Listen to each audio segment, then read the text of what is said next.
Most folks in Eberron live their lives hoping to survive and protect the ones they care about the most. A few do that and more, trying to help those around them, even the ones they don't know. But only one group does all that when no one else can. The King's Citadel. The ones who do the job no one else can do. Eberron, the Shield. A star-forged aegis whose strength lies in their shield, their armor, and their will to keep the Citadel and its mission safe. Merime, the Sword. A Kalashtar bard whose dreams have grown more troubled, the sight of her future grown more dim, but whose skill in battle, wisdom in counsel, and love for her sister and the Citadel has grown even stronger. Tantan, the Brain. A dragon-marked human artificer whose jovial demeanor conceals a deep curiosity, razor-sharp intellect, and long memory, with knowledge of what he did for the last war and what he can or must do for the next one. Nisiana, the Heart. A dragon-marked halfling healer whose love for her sister is matched only by her desire to help and heal the members of the Citadel, even as the threats they face grow stronger and stranger, and even if she herself can't know where the next path might lead. Rowan, the Wild Card. A human wild magic sorcerer who's played a dangerous game for most of his life. Now he's gone all in to save his friends. But will he have the chips to pay if his bet is called? These 5 elite operatives came together to aid the salvage outpost of Salvation, where the Grey hovers nearby, a threat and a promise. With the Oracle of War, they found an artifact powerful enough to end a war, or begin one. They traveled to Sharn, City of Towers, and started to unravel the Oracle's mysteries while stopping assassination attempts from the Emerald Claw and the Nation of Thrain. They found Sky Blue, the daring thief somehow tied into the ancient draconic prophecy, and stopped the Claw operative Erulin Karnak before traveling back to Salvation and into the Grey to take down the repurposed Conclave outpost, repel a war-forged invasion, and take the fight to the Lord of Blade's secret fortress, Razorcrag. They found an elemental forge of great power and rescued both hostages from Salvation and the maker of the Oracle of War himself. But the cost, and Braelish soldiers and the mighty floating fortress Argoth, taken by the Lord of Blades himself, was high. Now the King's Citadel must widen their world, traveling to the neighboring countries of Karnath, Thrain, and beyond. They've saved Salvation, navigated Sharn, and neutralized Razorcrag. But can they learn the Oracle's secrets, unmask the Emerald Claw, and stop a war? Only if they remember that in the end all they have is each other and the King's Citadel. Long live the King. Welcome to Eberron. Welcome to Corvair. Welcome to the world beyond Salvation.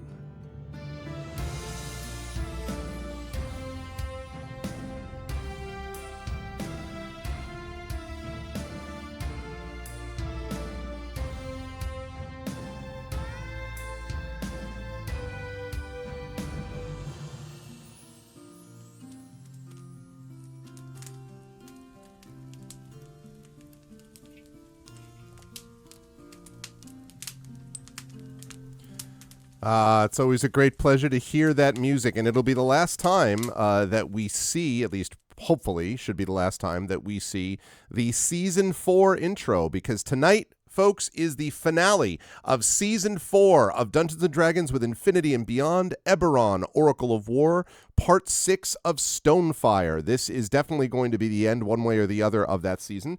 And if they manage to survive it, which is by no means a guaranteed thing, Infinity and Beyond will be moving on next week to Season 5 of Eberron, Oracle of War.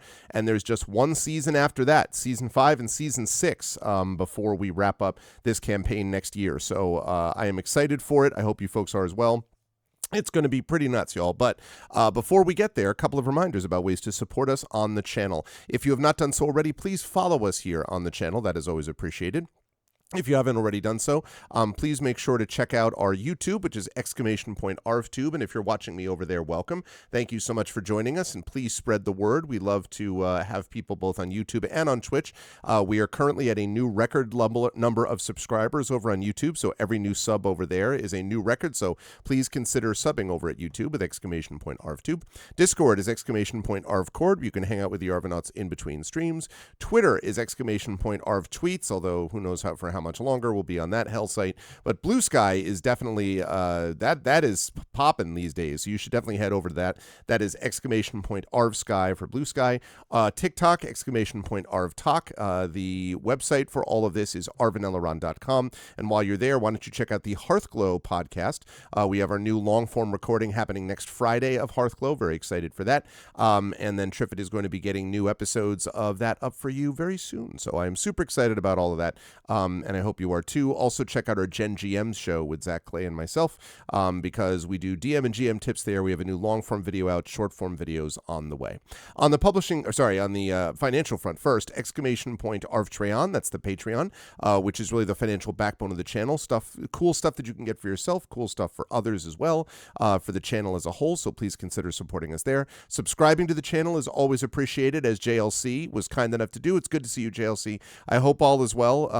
Definitely have thought about you on and off here, so I'm glad to see that you are still doing okay and you're hanging out with us. It's good to see you. Thank you so much for the support. And again, you can sub just like JLC by hitting that sub button and get those custom sub badges and emotes to use here, there, and everywhere across Twitch, plus inspirations to help our players is always a good thing as well. And then, of course, we have the publishing stuff. !Icarus, that's my graphic novel from Athos Arts. !Library is my Tales and Tomes from the Forbidden Library. That's my 5e adventure and sourcebook from Alligator Alley Entertainment. And !Grayshade. Brahms, what's up, Brahms? Thank you so much for the tier 1 resub. I just saw Brahms, in fact, a couple of weeks ago at CanCon. Thank you so much, Brahms. I appreciate that. I hope all's well, my friend. Thank you, thank you. So yes, !Grayshade. That is my Grayshade IP. Grayshade, Renegade, and Heretic is the Grey Assassin trilogy from Athos Arts. You can get that at that link. You can also get the audiobook of Grayshade from our very own Trent Sparks. And I've got some specific audio and trend-related stuff that you'll be interested to see here in just a moment. But very excited for the audio work there, and hopefully some future audio work coming down the line. We shall see. And Grayshade will also let you pre-order the tabletop role-playing game of Grayshade, which will be coming out from Alligator Alley Entertainment early next year from our very own Rising Tides, otherwise known as Brandon O'Brien, about whom more in a moment. So you can get all that with Grayshade. And as always, BLM, Black Lives Matter, important to affirm and assert the significance and importance of Black lives. Oh, I totally hear that. But thank you, Brahms. I hope all is well. Hey, good stuff on, absolutely. Happy holidays, JLC, absolutely. And I'm glad to hear that, as long as it's not causing you too many problems, but I'm glad to hear that. Let's see, BLM, as I said, Help Now is the World Health Organization page on suicide prevention. Important to reach out to others when you need help and reach out to others when they need help as well. And Ukraine, Ukraine, to help the people of Ukraine as they fight back against an illegal and illegitimate war with bravery and courage, and send the message we will do so for others in the future as well. Now, quick note about stuff coming up. Just a note that on Tuesday, we will have our D&D with viewers coming up, so you'll definitely want to stop by for that if you'd like to be a part of this D&D extravaganza. And then I will be playing By the Dice Roll with my By the Dice Roll group over at GOG.com. We will be playing more Ghosts of Saltmarsh, so more D&D there. And then the Vocalists will be back this coming Tuesday night with Growing Up, which is very cool, unusual, sort of strange game, but a lot of fun. And we're going to be doing more of that this coming Tuesday, so definitely stop by for that. Wednesday, we're off. Thursday, more of Dark Sun Shattered Lands, which I've been having it's been a real blast. I'm really excited for that. And then on Saturday, we will be, depending on how things work out today, we will be premiering season 5 is what I meant to say, of Eberron Oracle of War, if, that is, we have everyone survive tonight. And for that, we're going to have to see whether they'll survive. That is dependent upon what happens next. So I've unmuted myself to let the folks know we are ready to go, and then I'm going to unmute them, And last but certainly not least, come over to reveal to you the crew. And this is the full crew, but one person in particular is being a little circumspect for reasons. You will see in just a moment as to why. But otherwise, I am joined by the Infinity and Beyond crew, and it's good to see you all. I am excited. They are ready to go. They are prepped, hit points ready, spells ready to go against this overwhelming foe. I mean, this completely manageable thing. And I'm going to start at the bottom left of the ziggurat here with our big moment here. So far, we have what looks like a dark square, but not really. Tren Sparks is supposed to be in that corner. Tren, how are you? And dun, dun, dun! That's right. Now, what do you have behind you, Tren, exactly? Can you explain to everyone who might not otherwise know? This is a pride flag. Yeah, that's true. And also, I need to move it over just so we get that. Make sure we get that in frame. Yeah, let's just get that. There it is, right there. Yep. 100%. No doubt about it. Okay. Well, what exactly is it posted on? Like, what is it up against? Like, this is a wall. Yeah. What and the wall specifically? It's what kind of a wall are we talking about here? I mean, well, I'm not exactly sure. It's like a PET. No, I don't know what the material is made out of, but this is just to stop beating a dying undead zombie horse. Maybe. This is the interior of my vocal booth. I finally got enough of it working to be able to get Zoom running in here. I don't have very much of many other social media things in here because I don't want them in here while I'm working. And the only reason that I have Zoom in here is that there may be times when like an employer is like, okay, you've got the part, but we want to direct you. And so they need to be able to see me while I'm recording. So I need to have this in here, but I don't have much range on the camera cord, but I'll do my best to show you guys around here. So yes, the aforementioned pride flag is the only decoration I have in here right now. This is a base trap, which helps to reduce the amount of base that reflects around. There is the LED strip, and the one piece of the thing that is coming unglued just because it tore a little bit when we were putting the thing in. There is the arm, which holds the, probably easier to look at it from this side, maybe. I can't see what I'm doing. There we go.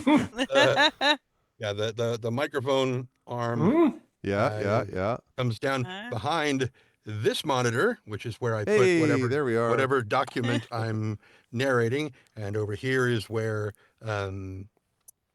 Audacity, so that I have the waveforms going along this side, and I just read here, which is why it's so important that I have documents that are one page and not 2 pages, like we had with the thing. Anyway, on the other side, there is the door, which looks out onto the backyard, which is awful, and we're not going to show you too much of that. And then down here we have that box there on the other side of the stool.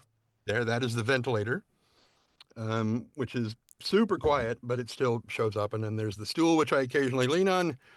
And that ventilator allows you to survive during multiple hours. Yeah. Yes, right. Absolutely. Okay. Because I don't know if you can notice, chat, but like Tren's voice is, just welcome all of us. It's that it's that kind of an effect to this. Good evening, ladies and gentlemen. Welcome to Infinity and Beyond. This evening, our Dungeon Master has already expressed the fact that we are absolutely going to survive this because we have impenetrable plot armor. I totally need you to do that just as part of our regular video. I just did. No, I'm saying, but no, when we started up, it just says, in the Oracle of War, just before that is like, what for your consideration, like holding like a snifter of brandy, is a doofus and doesn't know what it's talking about. Exactly. Oh my God. Anyway, I'm genuinely extremely happy. I was very happy when Tren was able to get what was necessary to fund this. It's super, super cool. And who was it that I was talking to someone about? I forget who it was that I was I think it was actually Classicor, who had sent me a message about something else and was just like, by the way, I'm listening to the audiobook of Grey Shade. God, Tren is really good. I was like, yeah, no, he's like, I know you know that. I'm like, yes, I do know that. He's like, but boy, he's just so good at doing this. I'm like, yes. So now Tren can do even more of it with this at a rational way without having to do it at night when he's exhausted. Right. I was watching Eric Campbell yesterday or the day before when he was live streaming, because I'd been trying to get in touch with him because he's one of the people that donated to the GoFundMe so that I could get this thing. Yeah. And as a result, he's one of the people that gets the 30-second clip. And I'm like, dude, what do you want? You need to tell me what you want for your audio clip. And he's like, for what? And I'm like, the booth, man. You donated to help me get the booth. Yeah. And he's like, oh my God, did you actually get it? I'm like, yes. So this is all in his chat stream as he was starting up the other day. And I was like, so you need to tell me. I said, I'll drop you another message on Blue Sky. Just let me know what you want. And he was like, yeah, I absolutely will. Man, I'm working my way through. What did he say he was working his way through? Embers of War. He's like, I'm working my, oh my God, this story's so good. Oh my God, I just desperately, that guy's sister is a very bad person. I hate her so much, and I want there to be a sequel. Can we beg Jason Schmetzer to write a sequel? Because I want to know what happens to this guy. And I'm like, okay. Talk to Catalyst. I don't do that. I just read shit. And so, yeah, he desperately wants. Anyway, I'm going to let you continue on with this while I shut this down and go back to my room. That sounds good. And at which point you'll introduce who you actually are over there. But the booth looks awesome, Trent. Thank you for showing it to us. Absolutely. Oh, actually, Trent, just before you go, sorry, I just had a question. How tall is the booth? Because I couldn't tell if you're like banging your head into the, No, I've got about a foot of clearance above my head. Oh, okay. Nice. Okay, man, that thing must be a good size. That's awesome. So it's not a closet. It's not like broom closet. It actually looks pretty sizable, like comfortable. Yeah, it's probably about 2/3 the size of my closet in my bedroom. Mm-hmm. It's just about the same depth from the door to the back wall, but from this wall to that wall is probably 4.5 feet. Okay. So if I need to, I can. There are times where if I'm like, I don't want to sit on the stool because it will creak while I'm doing stuff, but I'll just lean on this wall, and obviously you can still hear me just fine. Yeah. And so it's just like, I'll just be like, and his mech started overheating, but he hit the override and ignored it. And I thought the energy was so good until chapter 5, and then he just seemed tired. Something happened. That. Speaking. Which got to the second question, the question I wanted to ask, which is, I saw that you have a stool in there, but do you record sitting up or standing down? And do you edit in the booth as well? No, I record in here and I edit at my desk because I don't need to hear in here. So I just record everything, and then I use a program called WinSCP, which is a secure copy. It allows me to connect to this machine, copy all the files over through the intranet in the house, and then I edit everything over there. And it's much easier to work with. And if I need to do any corrections, I just note whatever corrections I need to do, and then I send the files to this booth and then open them up, make the corrections, and send them on their way. The problem that I was about to mention is the fact that when I put this thing in here, I still had the gain all the way up on my audio interface on my Scarlett 2i2. And it's just, I could be right on the thing, and it's just not loud enough. So I got something called a cloud lifter, which gives me like an extra 25 decibels of gain to work with. And it's very clean. And so I hooked it all up, and I got it in, and I realized that the chapters I've already recorded of Iron Dawn, my hardware configuration has changed, so I need to do them again because it sounds different. Shit. Anyway. No. But there's other stuff I need to finish before that. So. Getting there. All right. Yep. Well, so I will let you go from your booth and head over to the other place. It looks awesome, Trent. Yep. So there you go, chat. Those of you who are part of this, part of Trent getting this, that's what you got, was allowing Trent to do this. So we will see Trent in just a moment.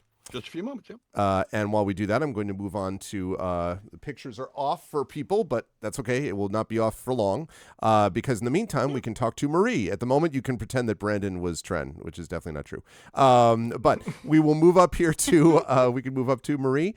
Marie Bilodeau, it is good to see Marie. I just had a chance to see, Marie and Jen, actually, very recently in the last couple of weeks at the amazingness that was CanCon. It was a great experience, as always. Marie and and team, Brandon and all the rest of the crew did a wonderful job.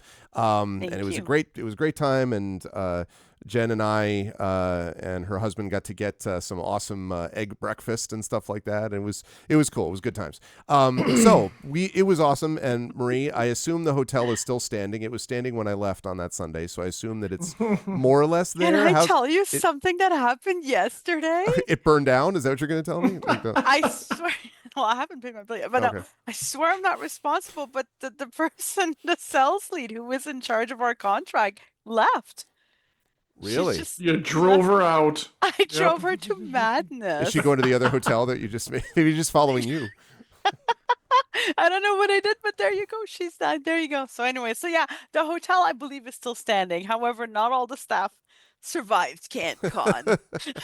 I see. Well, okay. I wish her the best wherever she is. Yeah, it's going to be a new hotel, but same wonderful people. So it's going to be awesome next year as well. How are you otherwise, Marie? And who are you playing tonight? I'm good. I'm really good. CanCon is done. And like post CanCon, there's this weird little bubble effect, right? Because I had Jen and her husband here, which was amazing. So they were here until Thursday morning. So then there's this little liminal state from CanCon that stretches into this is different life. And then came Thursday morning, and my little bubble pop boop. my little bubble.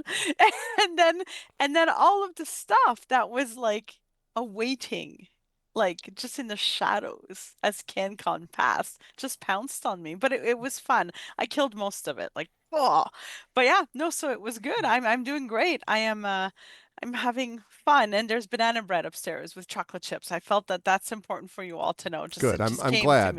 I'm glad that we know that now because, Why didn't you say that before I connected to the call? I waited for you. You're welcome.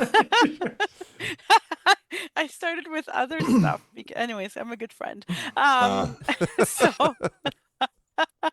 So today I am playing Mirimi Hawksmoor, a College of Sword Kalishtar bard. I like to stab things. I like to gossip telepathically with my sister and my friends. I also like not to die. So today should be, meet all of these requirements, and maybe we'll even get a spa day, and it's gonna be great. It's a good aspirational goal, especially Gossip number 3. At the spa. And see if all those things work. Also, I should say that Marie and I are part of. Let me see. A bundle, which is the Never Too Old to Save the World story bundle, which has been doing quite well. It is curated by the aforementioned Marie Bilodeau, and I have a novel in it, a little novel called Gray Shade, which some of you might have heard of now multiple times, as well. And hey, Critchwitch, and Brandon Crilly is in there, and anyone else that Judy Kendra? No, nobody else. Well, I mean that would directly connect with channel stuff. Yeah. But a lot of really cool people with really cool reels. It's all main characters that are 40 plus. They all have an element of science fiction and fantasy, but some of them tend more towards mysteries, some of them more towards action, some of them more towards drama. But they're all really solid reads. So do check it out, please. And a lot of the funds go straight to the authors, the publishers who published them. It's a good vibe. Story bundles are a really good vibe. So please check it out. And it's been doing pretty well. I think we have another 8 days to go on that or something. Until the 21st. That's 5 days. Oh, 5 days. Jeez. Oh, whoops. Psych. Yeah, so 5 days. Psych. 5 days. So we got to do this now, chat. Now is the time. If you want to get the average, I think that people have been doing is $25 is the suggested donation. If you were to do it at just that amount, it would work out to $2.50 a book, which is an awfully good deal. And a lot of people have opted for the bonus, which I think is an additional $7, and still a very good deal with very cheap for each of those. So if that is of interest to any of you, I would encourage you to head over and check that out. Yes, for those please. 5 Thank days. you, Greg. My pleasure. My pleasure as always. Just before I go on to Brandon, Trent, since you're back at your desk, tell us who you're playing briefly, please, if you would, tonight. I am playing the god of hero points, whose special domain is the ability to pass out infinite hero points at his own discretion, regardless of whatever a dungeon master might think. Is inaccurate in every way. But see, even Critwitch understands. Anyway, so I'm all playing... hail. Listen, all right. Well, some people know. Yeah. I think what they mean is that all those hero points come in the form of gigantic balls of hail that just knock you out. It's a hail point, really. rocks fall, everyone dies. Anyway, right. So yes, I am playing a guy. Guy who does things. Dragon marked human person. Wow, that just a couple of things happen over the course of a few weeks and I can't function anymore. Yeah, dragon marked human. I almost said halfling, which is not right. Human artificer, battlesmith, dude who's kind of like Santa Claus in leather, but not in a weird sexual way. And he has a basically a mechano good boy named Spanner, who is his steel defender. I was like, battle dog? No. Wow. who's a battle dog? But I'm a very good shot with a crossbow. So Yep, very, very cool. I am excited to see what Chanton and what Mara may get up to. And I am also excited to welcome Brandon O'Brien into the mix. It is good to see Brandon. Brandon is the designer, the lead designer of Greyshade, the tabletop role-playing game. And I should tell you all, Brandon has been very hard at work on all the stuff related to that. I kid you not, I'm not trying to be hyperbolic about it. 2025 is going to be the year of the Greyshade TTRPG. It's really, really good. It's really excellent, and I cannot wait for it to get out into the larger world, which it will be doing in short order. And so there's that. The other thing is I should also mention, I can now actually announce this officially, that Marie and Brandon and my friend Brian Talwara are going to be part of what we are calling the International Storytellers in Conversation event, which will be taking place at my university, St. John's University, on February 20th. I'm very excited for this. They are going to each be doing short little readings, and then there's going to be a larger sort of, not exactly a round table because there's 4 of us, but discussion with me moderating it, and then Q&A from the audience. There will be refreshments served. I am super excited about it, and I want to give my university a shout out too, because this is like, given situations with enrollment and a variety of other things, it's not the easiest thing financially for every university to manage this, but they have stepped forward with the money. I am grateful for that. I'm very excited for my particular division, the Division of Arts and Humanities, to get to sponsor this too. So it's going to be great. And they're going to be at this event in person. So, either enroll quickly at St. John's or, see if it's... I think it may be broadcast. I have to find out about that. I don't think I can broadcast it on my Twitch channel simultaneous, but I know it's going to be recorded, and I might be able to broadcast it later on, even if it's not that. So, yeah, I'm excited about that conversation event. Anyway, sorry, Brandon, very long-winded way of saying hello, how are you, how's everything with you, and who are you playing tonight? Because I was going to actually talk about the thing as well. I'm also very excited for the thing. Since your discussion about how to actually attend did not mention it, I guess that it isn't possible for non-students to just pay $20 and walk into the room. I know. I need to find out. Maybe I need to find out, because I'd like to make it available to the public if I could. The answer is a solid maybe. I don't know. I have to find out. But anyway. Yeah, but I think that's going to be very cool. I'm very much looking forward to it. I'm here every time we record Eberron, so I already know that Marie is cool. But I don't get enough time to spend time with our good friend Brian Talwara, friend of the show, Brian Talwara, who's absolutely brilliant. Got a chance to run into him for Necronomicon Providence while I was the poet laureate there. And we spent lots of time talking about me being the poet laureate of Seattle Worldcon. So I'm very excited for the thing, very excited to talk more about poetry with someone who has been doing a great deal for speculative poetry as an art form. Totally. A reminder that November is National Speculative Poetry Month. And that is a thing that Brian Talwara was responsible for making happen. So that's really cool. Speaking of Brian's poetry, Brandon's poetry is being displayed currently by One Transparence. Oh, yay. In a signed copy. Can you sign my tentacle? The answer was yes. I got to make sure that I got signed now, so yes. Trent is now in the position where he can show you what the inside of the book looks like. So yeah, I am very excited for the thing. My brain has been kind of off for the last few weeks. I came back from Big Bad Con, shut down for like 8 days and then immediately went, I need to write dozens of things on a daily basis now.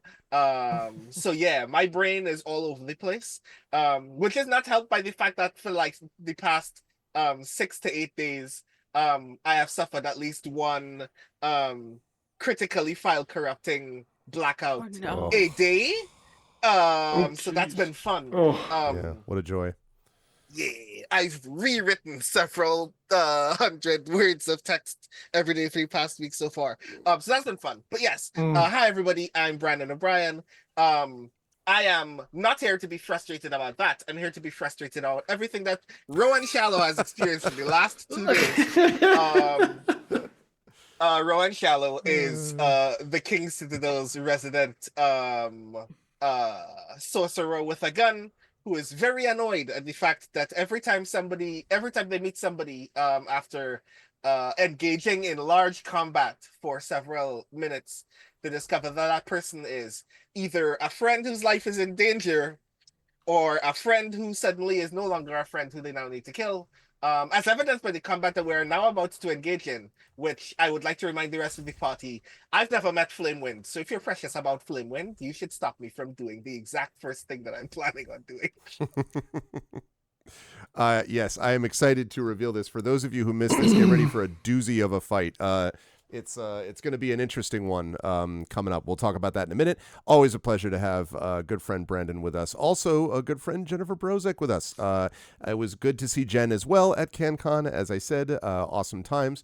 And I should mention, chat, that if you're very, very good, and if inspirations are in the offing, and if you are super excited in chat and you're all rooting for everybody, and there's lots of your typical selves, basically is what I'm saying. Jen may be there may be a bribe that Jen may be providing you. I hope this is not a violation of term of service, but there may be something which not, but I can give them a sneak peek. Yeah, sneak peek. Yeah. Let's see. Sneak peek.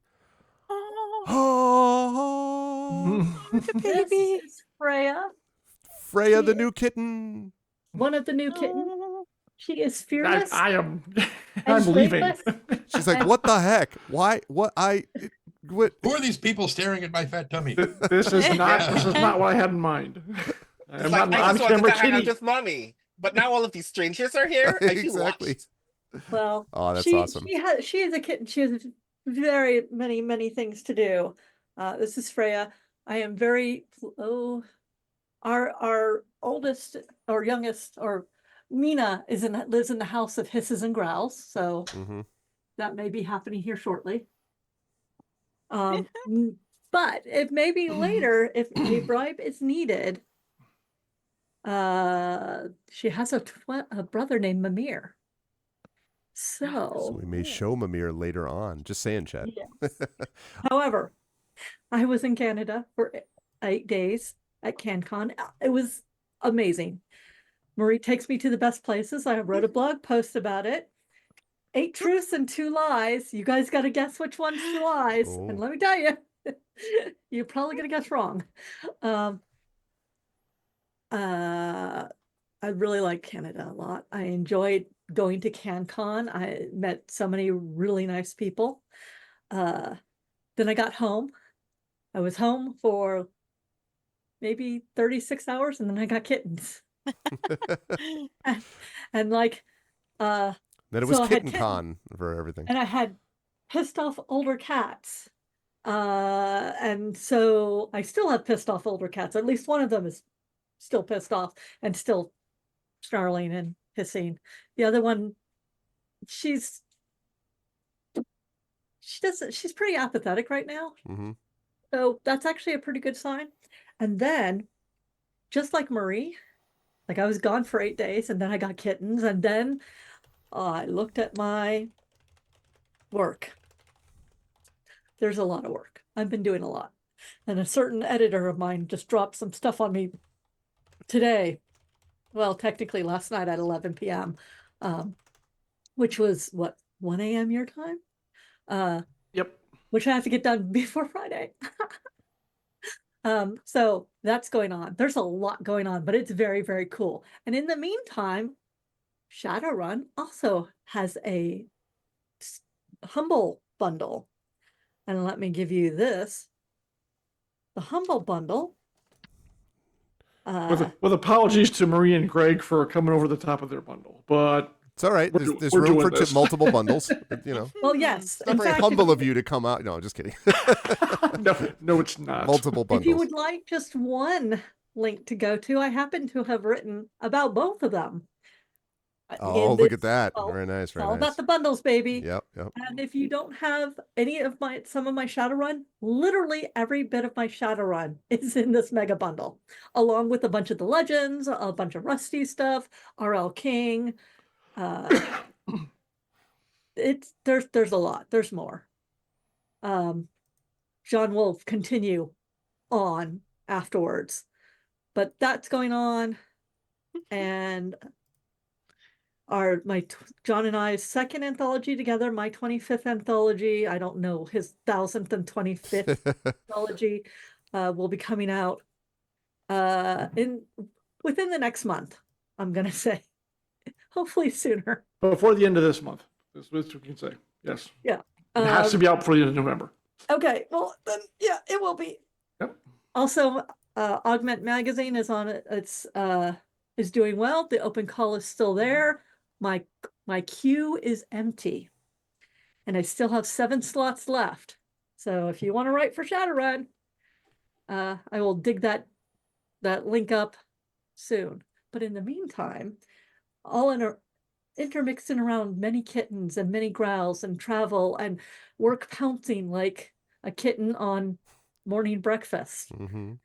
I will remind you, if you want secrets, especially around kittens, my newsletter, sign up for it at my website.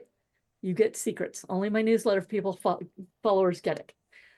But now I am playing Nisiana di Jarasco, Halfling Healer of the House of Healing. I have all of my spells left except for one, because I've already popped Aura of Life, because this is going to be bad, people. So yes, if I need a bribe, I will go get Mimir. Somebody, I will do it. I'm not above doing that. I will not do that to my older cats because they're not very happy with me right now. It's okay. Right now they can cede the stage, unhappily or not, to the kittens briefly. But it is always good to have Jen with us. Thank you, Jen. And I am excited to see what Nisiana gets up to. I have a suspicion your services will be needed, I suspect, quite a bit. Did you guys hear any of that? Yeah. Hissing. We heard all of that.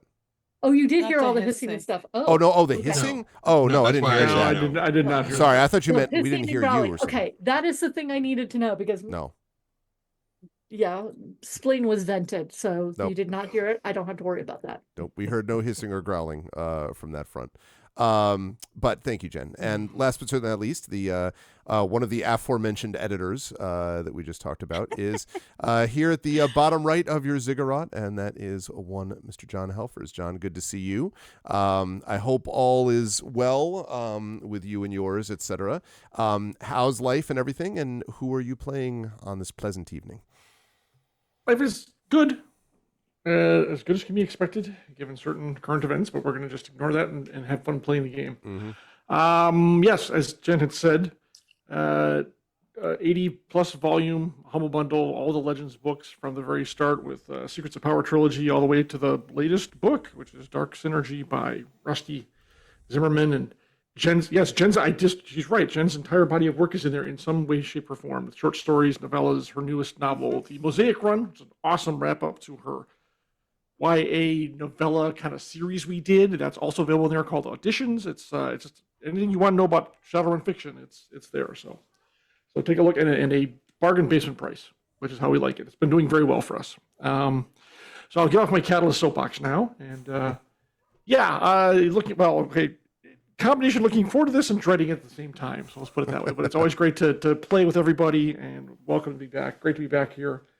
I am playing Alarion, the Star-Forged Aegis, who's currently on a balcony looking at, as I recall, actually Zodor Terev, who had just burst in last time when we cut when Arv was so cruel as to cut the game right when that happened. That was a thing that happened. Yes, it was definitely a thing that happened. I cannot deny.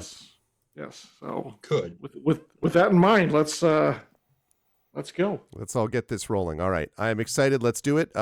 Chat, buckle up. This is going to be a good one. Let's move over to Yes. Let me move over to the map. And I'm going to move the characters, of course, over to the map. I'm sure they'd like to be a part of it. There we all are.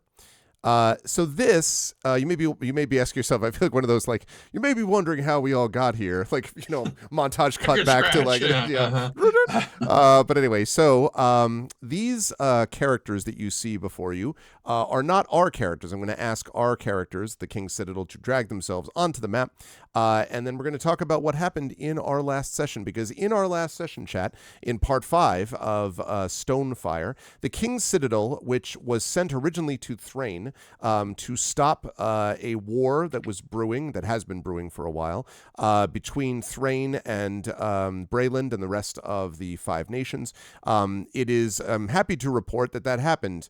Sort of, in that there was, in the middle of this diplomatic affair, there was an attack made by members of the Undying Court. You may remember, if you have been watching this campaign for a while, that the King's Citadel previously was confronted by one Eberron Longarrow, who was a member of the Undying Court that wanted the Oracle of War for itself. The King's Citadel is getting very used to people coming around and being like, give me the Oracle of War, because you clearly don't know how to use it, and I can make better use of it. The King's Citadel has appropriately told each of these people to get bent, but in some cases that has meant that they have reacted poorly to it, including the Undying Court member to whom I referred, which the King's Citadel put down, basically. Well, it turns out that Eberron Longarrow was one member of what's known as the Cerdal Knot, a couple within the Undying Court, and the second of these came and was very unhappy with the party. First, there was an attempted assassination attempt against the party, and then activated something which is known as Stonefire. When this word was spoken, the half of the elves, basically, and we're talking, by the way, about Antinua Cyanidel. When Antinua Cyanidel said the word Stonefire, half of the elves around them, apparently, became sleeper. They were sleeper agents. They became activated. Sleeper agents literally means that they may not even have known that they were agents. In fact, probably most of them didn't. But they were all activated, and that meant that the whole world fell apart at once, at least around Thrain. The party managed to fight its way with the keeper of Thrain, managed to fight its way out of the place, the citadel where they had been meeting, managed to avoid a crashing airship, managed to avoid a bunch of elven champions that were attempting to attack the party, and fought their way all the way through and to a secret passage underneath a library that got them out of the city, and to this bridge that was going to get them completely out of danger, whereupon they confronted several members of the keeper's previous advisors, half of whom had been activated as sleeper agents, thanks to a well-placed crossbow bolt from Tanton and a great deal of good work from all the rest of them, including, I believe, a firewall, if I'm not mistaken, from Rowan. The party managed to escape completely from Thrain. However, Stonefire was still active, and although Stonefire seems to have been, they're starting to try to get it under control in different places, it was not just confined to Thrain, but in fact was confined, apparently, or was spread to much of Corvair. So a lot of these elven agents were doing their thing while the party has been making its way back to Salvation. And they went back to Salvation because a message had been sent to them from their contact, one of their contacts in Sharn, known as Flamewind, a gynosphinx who has a great deal of knowledge and who supposedly has been working to try to help the party understand and uncover the rituals of the Oracle of War. When they arrived at this deserted warehouse on the outskirts of Salvation, the King's Citadel entered and spoke to Flamewind. Flamewind, stop me if you've heard this before, demanded that the Oracle of War be given to her because, again, lines of the Draconic prophecy reveal that she needs to be the one who takes things forward, not this group. The group once again said, no, we're not going to do that. And while Merimee was delaying, the Tantin and Larian, I believe it was, went up to the second floor and opened the door to reveal Sky Blue, who had been kidnapped by Flamewind, apparently, being held by a cloaked figure. Things were not looking great for the party until several things happened at once. First of all, someone smashed through the outer wall of the warehouse, and it turns out that was Antoine Cianadel, who is now there, standing there, ready to enact her final vengeance upon the King's Citadel. At the same time, someone stabbed the person who was holding Sky Blue, thereby allowing Sky Blue to be freed. And as the cloaked figure fell to the ground, the party saw none other than Zodar Tarev behind them, who said, "Now she's free. Get out of here," was the quote. And so as we are about to begin this combat, we have Antoine Cianadel in the top floor, along with Sky Blue. We also have Alarian and Tantin up there. On the ground floor, we have Flamewind facing down the Rowan and Nisiana and Merime. And so with that beautiful setup, with everything sort of confronting them, I'm going to fire up the turn order right here. I'm going to, don't roll it yet. I'm going to delete all those. Now I'm going to ask you to, as we always say, touch your token and then roll initiative, and I'm going to fire up some music for us as well. So let's get combat music going with, how about this?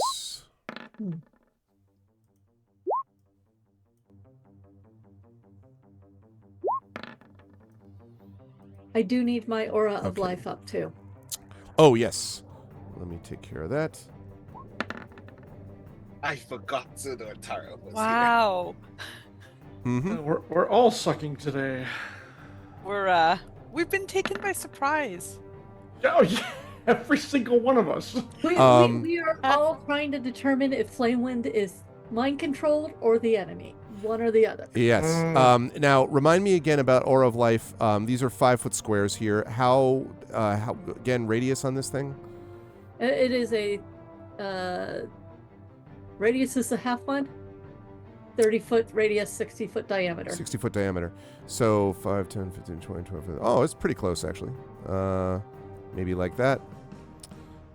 That's a little oblong to me, but... Whoops. Oh. No, that could very well be. So, like, maybe more like that? Yes. Okay. Let's see. I don't want to move you, Flamewind. You relax. Your time will come, okay? Just chill. I want to move the shape. There we go. That's more like it. Are you going to give me access to moving it around with me? Yes, I will do so. I shall do so right now.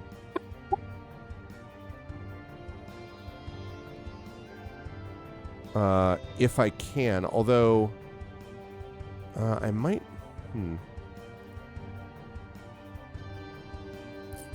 I don't know that I can do that, actually. It doesn't, because for some reason I'm not getting the... Yeah, I'm not getting the... Oh, maybe that's why. Sorry, I know this is super helpful. People have no idea what I'm talking about. Just give me a second. I'm trying to find the thing. No, I don't think it's going to let me do that. So you're going to have to tell me, I guess, and then I can... remind you to move when I move around. Exactly, yeah. Move my aura with me. That is the case. If you could do that, I would appreciate it, yeah. Okay, let me see. Sort by... No, I want to do it that way. I want to sort it that way. Okay. Right. So, let's see. Also, hi to Tim Coolish. Hello to everybody. Okay. Merime with the 14. And everyone else is kind of... Oh. I mean, we're all nicely clustered. Ha ha ha. Yeah, exactly. Okay, let's see. That's right. Don't forget your music, too. I have it on. Oh, do you? Oh, I can't Yeah, hear it. I can hear it. Yeah. Okay, I will go fix it's on my end then. Yes, I have it. The eyes have it. Okay. So for those of you watching and listening at home, please feel free to drop a very politely worded email to Roll20 to let them know that when we have people who draw shapes to represent the diameters of certain spell effects, we would like the ability to hand control over to the person who cast it so that they can move the geometries, or just tell them to add cutouts for. Because they might say something like, well, the person can actually make it too, which is true. But in that situation, like there's no. It should be able to be attached to the character without any real difficulty on their end. Yeah, exactly. Like, I mean, because I'm able to do that, right? If I bring a character in, we could do that anyway. So, like, it's no reason that we could not. So, yes. Yeah, sure. Nice Plus the ability anchoring to bind that shape to a specific token. Mm-hmm. So when you move the token, the geometry moves with it. Yep. Yep. That would be Yep. nice. Okay. With our luck, they have something simple already set in Roll20 that Well, Yeah. see, that's why I would have thought that would have already been a thing. This is not like they didn't Well, form this I mean, yesterday, you know? Contradictorily, I feel with Roll20's luck, the actual problem is it is physically impossible to code the thing, not because the possibility doesn't exist, but because the actual documentation is so difficult to parse that no one knows exactly what is necessary to make the thing happen. It's possible, but they have done a whole lot of, like, back-end work, which has taken them a while, because it was all sort of like a Frankenstein's monster's nightmare. They were kind of coding it. So they claimed that they had this all back working again, as they, not that specific thing, but like that they've done a lot of that stuff. So, I mean, I would like to think that's true. Okay, let's see. Right, okay, so...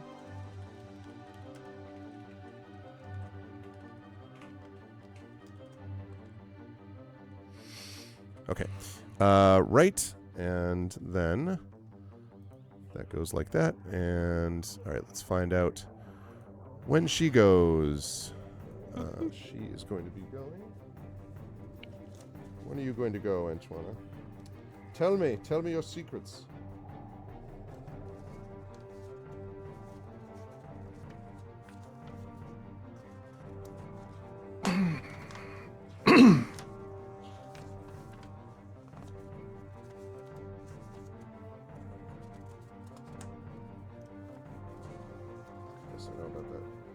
Sorry, this one. Oh, okay. I was looking for a thing, and then it's like, these are the stats under this completely different name. I'm like, oh, all right, that's thanks. I appreciate that. It helps out. Helps out quite a bit. Okay.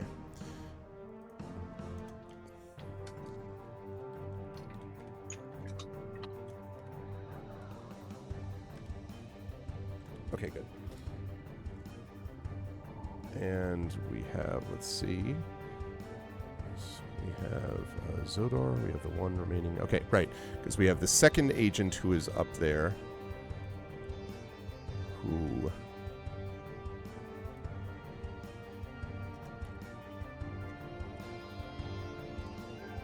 Got it. Great. Okay. Thank you. Thank you for your patience. Appreciate that. All right.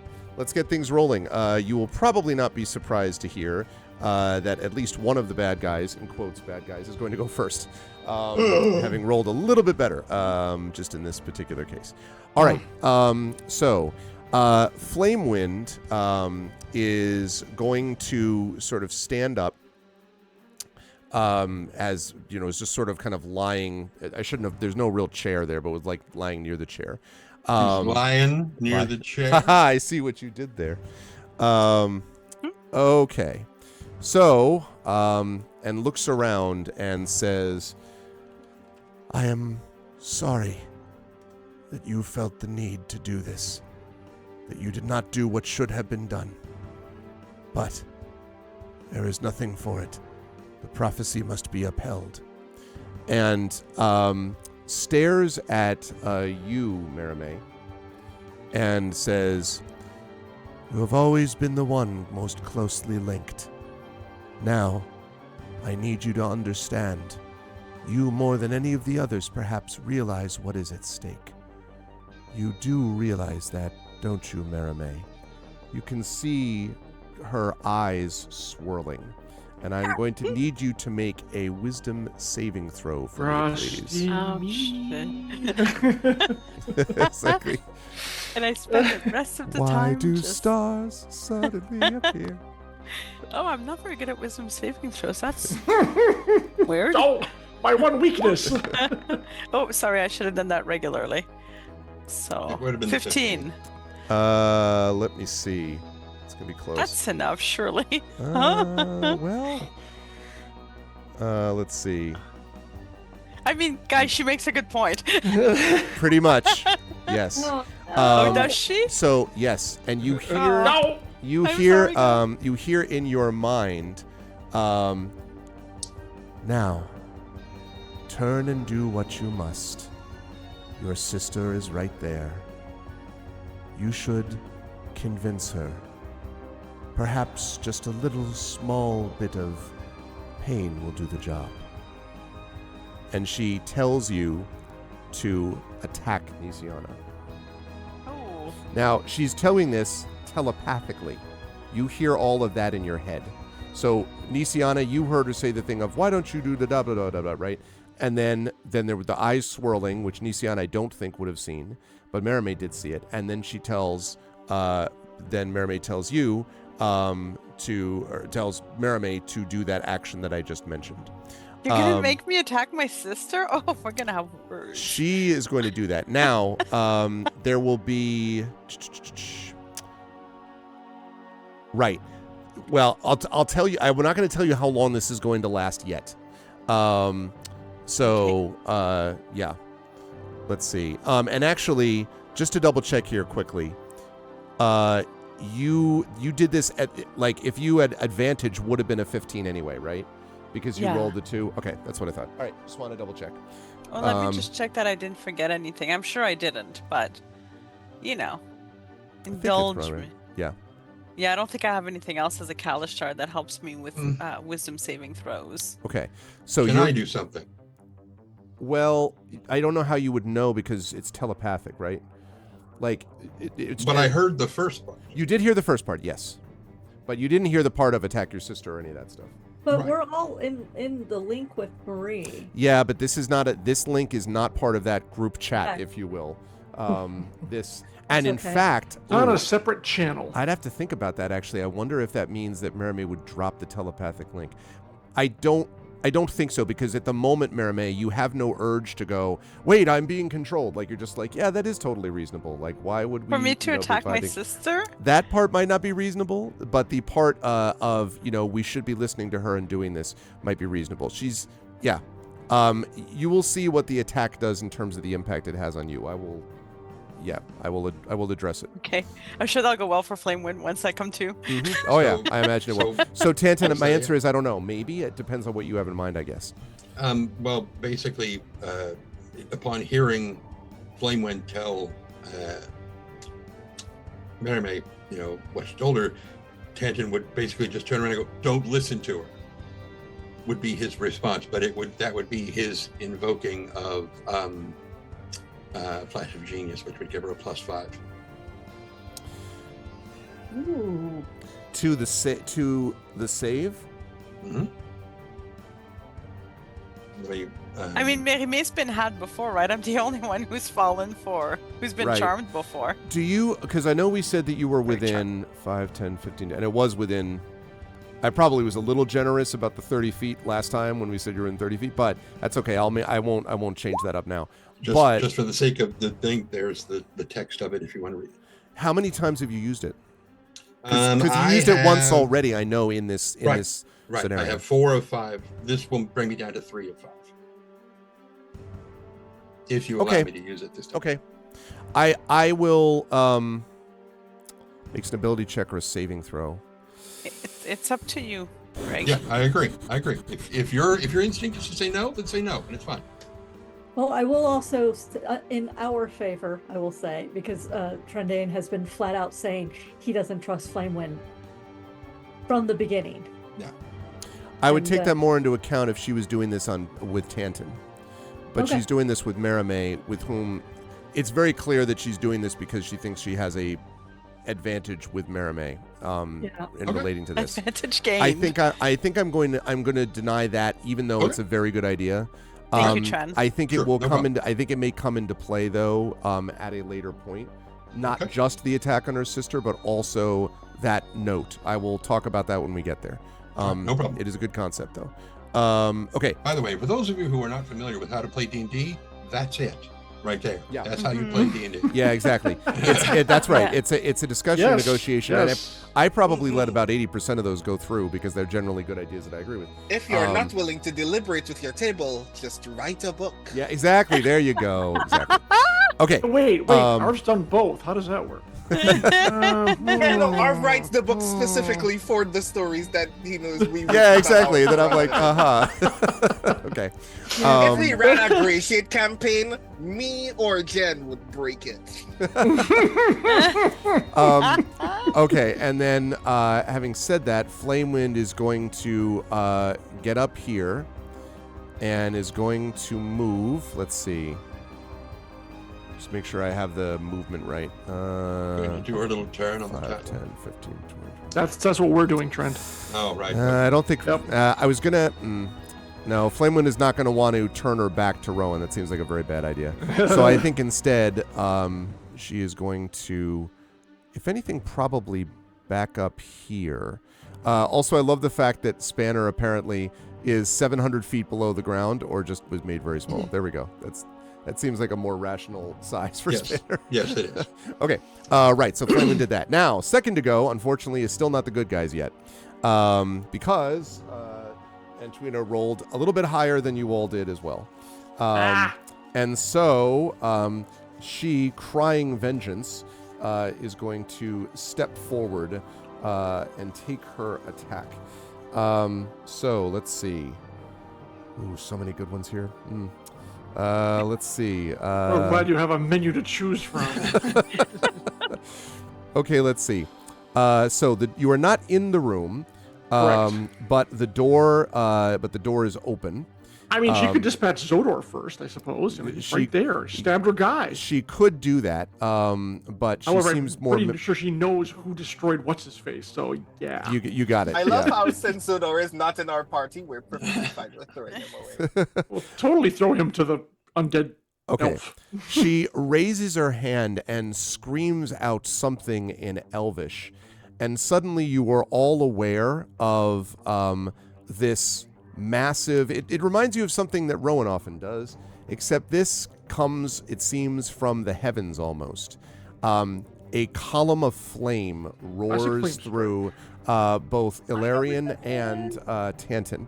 I need both of you to make dexterity saving throws for me, please. Oh boy, you really want to make this dexterity saving throw? Yes, those who know exactly what this is about. Yeah. Oh, all right. I'm going to tell you right now, I'm probably using my Hero points. My saving throw bonus for this, so I have a soul die at the ready. Okay, listen, I can't wait for it. You said dexterity. Yes, dexterity, please. Okay, that's a 15 from Spanner, or no? No, that's not meant to be Spanner. That was you. All right, okay. Yeah. 15 for Tanton, right? 7. Good Lord, that is not going to do it, I'm afraid. Yeah, in either case. I'm going to go ahead and do what you're going to do. You're gonna. Wait, a 15's not going to do it? 15 is not enough. As soon as he said, if that was a charm used on Merime, which that is one hell of a charm, if you can tell her to attack her. Wait till I tell you what it is. Serious. Yeah. I know. But as soon as he said 15, I'm like, if I remember correctly, Merime, your DC is higher than 15. My DC is higher than 15. Right. So, y'all higher than 15. Yeah. You're all level 13, y'all. Right. This is what happens. Yeah. Yep. I'm going to spend one die. I'm going to need to roll like a 10 or better to do this. I'm going to try it and see what happens. Okay. So 1d10 spirit die. Okay. My DC is 18. No. Nope, that only got me to a 12. Sadly, it was worth a shot. Okay. Yeah. So, all of you are going to, all of you, the two of you, are going to take, first of all, 13 points of fire damage. Okay. And an additional 20 points of radiant damage. So 34 points of damage, I believe, to each of you. Say again? What spell is this? Just for edification. Flame Strike. Flame Strike. It's Flame Strike. This is a spell I have. Okay, so Trent, I think Tanton, that makes you 59 out of 93, I think. And then Ilarion... 17 to the armor and 17 to me. Okay.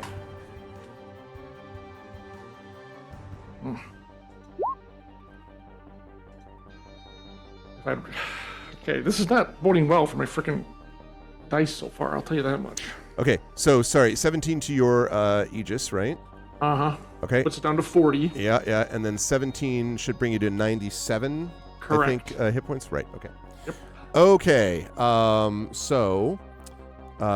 And then is going to back up about 5 feet here to this part in the room.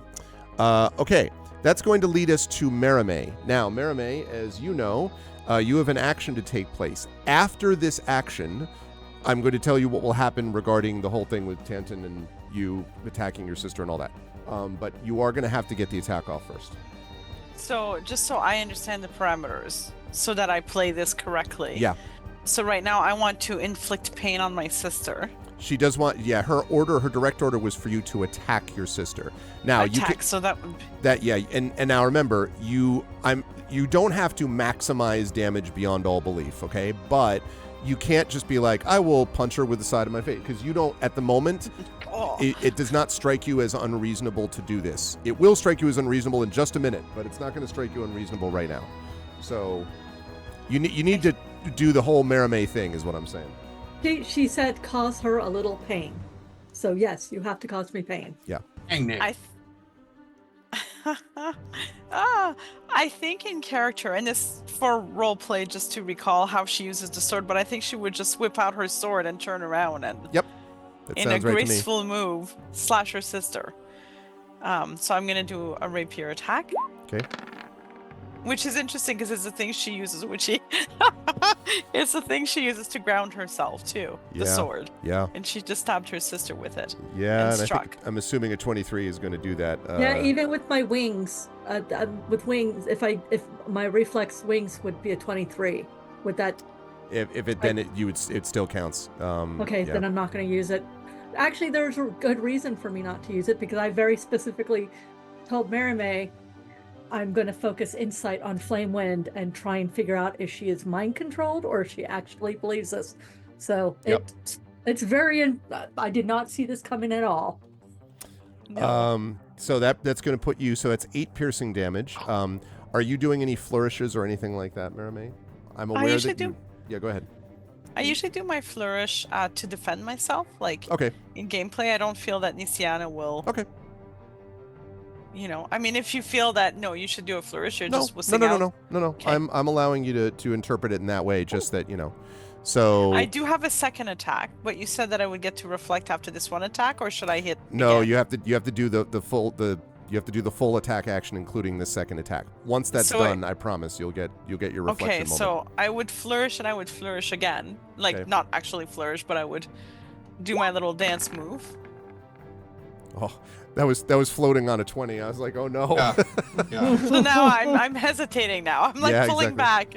13. That's not enough. Obviously, right? You said 23, Nisiana, for your AC. Yeah, I have an 18. Okay, so you are struck once by this. Now, at this time, I will tell you that normally, without getting into details, the spell being used here does not generally permit a saving throw at this time, but I am going to bend that in this scenario for 2 reasons. Number 1, because Merime, in doing this to Nisiana, this is a shock to the system. Number 2, because Tantin's, even though the Flash of Genius thing didn't work, Merime is very conscious of what Tantin would have said for that 30 foot, so I'm going to allow you a saving throw even though you normally wouldn't get one. Now, this wisdom saving throw, it is wisdom again, I'm afraid. This wisdom saving throw can be assisted. I don't think you have you don't have any hero points, but chat, if you want to give an inspiration to allow Merime to get an advantage on this saving throw, you can do that if you want, because this is doing that. So I will wait an instant to see if chat feels like sharing inspiration. I mean, how would we even know who has inspiration to spend? Oh, that's a good question. How would we? Could we? Let me just, If only see. there was a way. Inspiration dash who? There we go. So there are inspirations in chat at the moment. Classicor has an inspiration. I believe Tim Coolish is here. And also, of course, one Trendane does have an inspiration. In fact, 2 of them. and can use it on other people as long as it's not affecting his own character. So you could use this here as well, Trent. So it's up to you. Do you want to wait and see what chat says and then That's decide? primarily what I was waiting for. Nobody else. All right, Classic Or, if you want to do that, then exclamation point inspire space and then Merime, Merimee. Otherwise, you will inspire Merimo, and someone over in California will be inspired. Damn you, Merimo! It just won't. Accidentally Red Leader's inspired. campaign, like, hey. Yay! Thank you, Classic Or. Jason Momoa suddenly feels. Yeah, Wow. exactly. Feels the power. Moana 2's writers are somehow inspired Right. again. Yeah. Okay, so yes, you are able to make this saving throw at advantage. This wisdom saving throw. Thank you, Classic Or. Thank you, Classicor. You're my hero. Inspire And now- Mimosa. Yes. Ooh. Ooh. I think it's Inspire the other way. I Mimosa. think mimosas inspire you. I think. Okay. 16. Not enough. Is a powerful spellcaster, Sure is. unfortunately. Yeah. Oh, Trent's holding up his finger. Oh, now this is interesting. Can you do Flash of Genius on this? I'm trying to think if you would know. I guess so. Sure. He would have seen her. He would have I mean, seen her given do where he that. is. Yeah, that's no. But let's be fair though, and I know you're a fair player. Are you going to be What? looking down at her when you just got hit by a column of flame from the room in front of you? No. He hurt. I mean, that's the only reason, Trent. I'm not trying to be a jerk. It's No, just, that's- No, that's fine. That's fine. And Nisiana yelped. Yeah. assume we that's did true. something. I mean, if Nisiana was like, "Oh," I Right, mean, yeah, but that's I Tangent don't might know. not know why she yelled. Yeah. Because if he wasn't looking that way. However, here's the trade-off I want to ask for. Sure. If Tanton was, hit by this thing from the room that he's facing and didn't see that, can we make sure that when my turn comes up, because it is coming up pretty quick, Yes. that I am in line of sight of her, not Flamewind, but Corella de Elf. Oh yes, absolutely. Because you can even switch positions, shift over to where Alarian is. So yes, that's no problem. Okay. Yes, you can do that.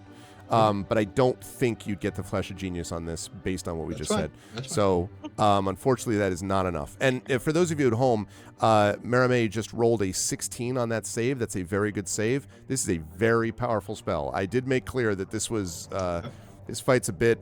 There's a lot. Yeah, there are rules. Exactly. All right. So you are not freed from this yet. But this spell operates slightly differently, Merime, so don't give up hope yet, Marie. Okay. After that, let me just confirm, in fact, how that works with that thing. Right, okay. So at that point, you hear in your mind, "Excellent work. Now, if you would please, make sure that you step closer. We don't want your sister getting away and making a mess of things." So she basically asks you to step close to Nisiana, essentially in sort of a threat. Like, in other words, don't leave the area. She's telling you to stay right in immediate proximity of Nisiana in melee range. Okay, I will So that is the deal. stay there. I promise we won't keep playing the game of you don't get to play your own character, but this is because I don't love doing that either. But this is Oh, what. I will deal with this. Yes, I will deal with this problem. Please deal with this. Okay, Flame. So that is Merime's turn in this case. Larian is up next. Larian, what would you like to do? You just got hit by some flame. Wait. Are you skipping? From what I can tell, it's Trent's Trent. Trent is next. Larian, what is... That's true. I didn't ask Dexterity. this. You have a better dex than me. Don't worry. I beg your pardon. I'm sorry. I guarantee. I know you were tied. I had the wrong ones in order. Yes, you're right. Sorry. Yeah, no So worries, Tanton is no up worries. next. Mm-hmm. Okay, Tanton, what would you So- like to do? You are in Oh, yeah. range of this, Tanton is a little perturbed little perturbed. at this point. Little annoyed. And, he's I'm pretty sure, if I remember correctly, Tanton was the one that fired the shot that killed her boyfriend. Yes, I think you were the one who finished him off. Yes. Yeah. That's right. Yeah. So he just kind of leans in, to where he can see her. Right. Like it's basically like, Ilarion is standing in front of him and he's just like right through the crook of the arm and is like, That's all right. I can take you out too. And he's going to just shoot. I mean, honestly, dude, if you squat down a bit, you can fire right through my legs. It's that line from Die Hard where he's like, "This is how your brother squealed when I broke his effing neck." Like, it's just, you know. Oh man. Oh, such a great Christmas movie. Yep. So Yep. good. And it's one of the only defenses we have against Mariah Carey. Anyway, so yeah, we're gonna. Not thought of it that way. All right, proceed. I hadn't either until just now. Yeah. Think. That is not the right. Let's see. What the hell are you doing, Oh, sir? sorry, I didn't. I just do damage. I don't even. Auto hit. Because I wish it. And it's a good thing that didn't work because I was going to use sharpshooter anyway. Okay. So I will invoke sharpshooter and I will click the attack link instead of the damage link. Yeah. So this time, yes, a normal roll. That is 17. Is that -5 because of sharpshooter? Yes. Then unfortunately that is a miss. I am sorry to say. So it hits behind her, and she kind of looks at you. And if she were inclined to be the type who would do like sort of friendly banter, would be like, apparently not, but instead just sort of like snarls at you. No. No, is there something else? Is there? It was. I rolled a 20. Yes. -5 brings it to 15. +5 for my int, and then +1 for the. Oh, +5 for your int? Yeah. Okay, so 20 and then +1. So what's the score? What's What's the number? I believe it's a 17. Even though the die says a 6, which is really weird. It's really I'm weird. mousing over it, and it says rolling 1d20, and then it's a 20 +5. Yeah.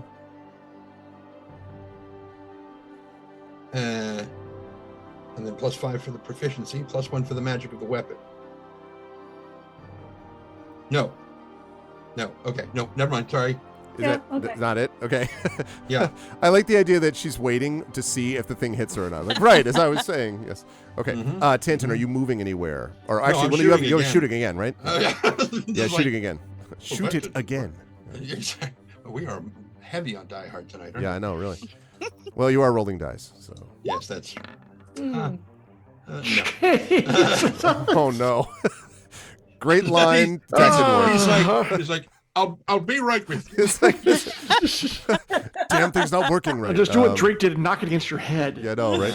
Okay, For Spanner. those of you who are listening to this later on, he just missed with both his attacks, and usually he's a very good sharpshooter, so this Usually. is not boding well for us Yes. at all. This is Fine. more of a blunt shot at this moment. So yeah, he's very frustrated and looking at his thing, and he just turns and looks at Spanner and points at Flame and it says, "Kill that bitch." Okay. So I would assume then he goes running full bore towards aforementioned creature. Yeah. No series of clicks to make it like, oh, what's he making? No, he's very, very just. He's like, I've had it with both your shit. So yeah, he runs over and he is going to chomp it. All right. And I see how it all goes. It's not gonna go well. Chompinator. Yes, the Chompinator. That is a 20. A 20 is going to hit, yes. Well, how all right, so the force-empowered Rend will do 8 points of force damage. All right. Let's see. You said force damage, right? Okay. Correct. There's more where that came from. I was about to have Flame look up at you and go, "There's no need for this senseless violence," but no, I won't do that. Okay, so Spanner does that. Good work out of Spanner. Now, Alarian, is your turn. What would you like to do? Oh, and sorry, just before you go, Tanton, are you staying more or less in the same, like, on one side of the door, other side of the door, but on the balcony still? From this point, I can see both of them if I turn. Yeah. So okay, all right, sounds good. So Alarian, what would you like to do? So, just to make sure I'm clear here, we've got the undead elf chick, I'm not even going to try to pronounce here. Yes. This is Zodor in the middle? That is Zodor, yes. And this is her other agent. That is correct, who has not And gone. where is Sky Blue? Fantastic. Yeah. What Oh, happened and to- Sky... Oh, sorry, I didn't put Sky Blue up there. Yeah. I'm assuming Zodor can help her. Hold on so one that's no second. Hold problem. on one second. Yep, Yes, sorry. yep. I just want to make sure we had all the players on the board. The undead Eldritch hater. Just one No. moment whilst I put Sky Blue up Zordor there. actually just went and saved her. Which will probably buy him some time if we're still alive, not to Sorry. Okay, so yes. So, and would be standing more or less in front of Zodor at the moment. Because the body is next of the other agent's next to her, yada, yada, yada. That is correct, yes. All right, So I that's just a want... dead body. No, but dead bodies don't stick around.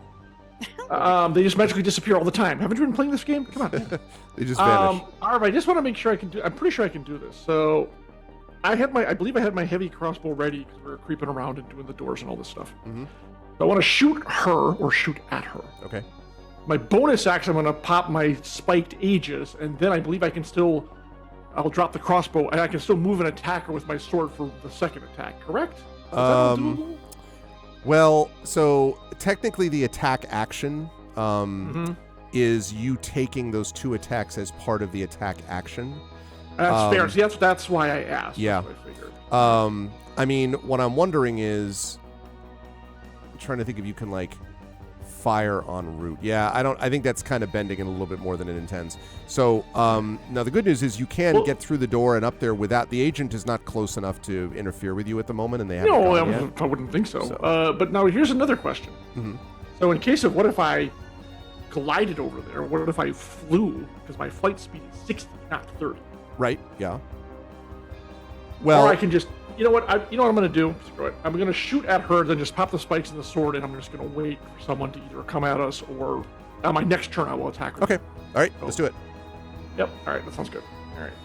Separate to this chat, I am enjoying having a 2-leveled fight in which some people are dealing with one bad guy and the other one is dealing with the other bad guy. They're like... Unbelievable. Nope, missed. 13 is a miss, yeah, sorry. Dink. Yep, I think I got to change my die color again. So spikes are on in case someone wants to come and face me in hand-to-hand combat. I'm gonna step inside the door. Screw it. I'm gonna step. That way you have a better. Okay. You have a better. I'm kind of trying to defend off people so you can shoot better. So, okay. Yeah, but I'm changing my die color because this die sucks. All right. You should go very light blue for the color of your eyes. Good stuff, Valerian. Despite the miss, point, I still. Okay. Okay. That is going to lead us to Nisiana is up next. Okay, so what you have I just was been hit. doing before I got stabbed by my sister was I was staring at Flamewind trying to do an insight on her. Yes. To figure out if she was mind controlled or actually believes the bullshit she's putting down. Mm-hmm. But then I got stabbed, so I can't do the insight. So, I mean, to be clear, there's nothing that prevents you from standing up and trying to get insight again. It's just you may have more immediate problems. Well, that's all. Instead, I mean, I didn't fall down. That's true, you didn't. Hi, Drew. In fact, my sister got right next to me. And I turned and I put my hand on her and I said, "Come back to me. Greater restoration. Ooh, interesting. All right. Come back to me," because she has been charmed and she's been charmed before. It's what I do. Drew. It's what I do. So I am doing my greater restoration on her to bring her back. Does that work? Does that work? Yeah, that is the question. Does it work? Does it work? I am double checking here. Imagine the two sisters just against you. Does that work? Does that work? You feel Just imagine better? Merrimaid turning to Flamewind. Does that work? Does that work? What she just did, right? We're good? Okay. I need you, please, to Show make me to show you the way. I need you to make a wisdom check Okay. because something is resisting your attempt to do this. Not a wisdom saving throw, a wisdom. Not a saving check. throw, wisdom check. Not me. I'm resisting nothing. Obviously. I'm all about it. I'm very susceptible. Ooh, nice. 22? Wow. Yes. With difficulty, Nisiana, but you really focus and Okay. maybe your, bond with your sister. you almost have this sensation of this sort of kind of a, you almost have this sensation of a sort of internal cracking, almost as if something breaks. And then you see Merime, and Merime, your mind here is your own, and you were looking at your sister, also at your rapier, which just 3 seconds ago stabbed her. So basically, it's come back to me verbally and telepathically spoken. Then. Yeah. Okay. And then she looks at her sister and says, "Stab her a lot." Oh, I will. Because at this point, I'm sorry, Flamewind, but we're just gonna have to beat you down. And if it turns out you were mind controlled, I can bring you back. Okay. We'll apologize for it later. We're sorry if this happened later on. Better to ask for forgiveness. All right, good stuff, Nisiana. Now, as far as movement is concerned, you're now safe to move insofar as now Merime is no longer. Well, charmed. since I do know that Merime is now going to move towards. Oh wait, but Flamewind goes before her. You know what? I'm going to trust that Rowan's going to get his ass into my aura. That's a terrible thing to have trust in, but okay. Presumptuous of you to assume that. I am going to step back a little bit so that I'm not right next to my sister, like right here. Need to move my aura so that she's still in the aura for Flamewind's attack. Mm-hmm. And then that's all I'm gonna do right now. Okay. All right. Now this one in here is going to go. So let's see. All right. This one is actually going to attempt to attack Zodor, who, after all, just took out the corresponding agent. His buddy. Yes. My best friend from when we were 4. Okay. We joined the cult together, man. I'm with you all the way down the line, Bucky. All right. So let's see. That is going to Just to drive that one home a little further, I understood that reference. nice. That has multiple connections there. I love it. Okay. Right. And is going to hit with a short sword, and you can see Zordor kind of grunts as this pierces his side, and Zodor sort of like staggers back a little bit. Doesn't look like close to death yet or anything, but just, clearly got hit by that, and sort of looks over at the agent, at the cloaked figure, and kind of gets this crooked smile and says, "Is that all you've got?" So we'll talk about what happens with Zodor later on, but first of all, it is Rowan's turn. Rowan finally does get to go. So there's a lot going on here, Rowan. You saw a flame column go up, and obviously, for some reason, Merime attacked Nisiana and then didn't, and Spanner's over with Flamewind. You still do need to move my aura. It might actually encompass Rowan, whether he moves out of it or not. That is your aura, and I think he's just outside of it at the moment. Oh, yeah, he is. Okay. Yeah. Okay, cool. Thanks to qualify, the only people I know in this room right now are all of my allies and Zodar Tarav. Actually, Zodor's not in this room. He's in another room. Upstairs. Well, yes. Yeah. Wait, that means I don't even know that he's here. This is fun. Cool. Great. Well, we would have. I would have been shocked if neither Tanton or me would have said Zodor. We have the mind link up still, by the way. I'm increasing holy this. Crap. I'm increasing this aura, by the way. I again, underestimated the size of it. If these are 5-foot squares and it's a 60-foot diameter, then it's got to be more like that. Yeah, that's 10, what I was 15, thinking. 20, 25, 30. Yeah, that's I think pretty close. Okay. There we go. So, by that Like logic, that would that. mean 30 feet of movement should put me around here. 5, 10, 15, 20. I think, yeah, you may be at about 25 feet right now, but close. Yeah. Cool, but I'm just going to take a little bit further. Okay.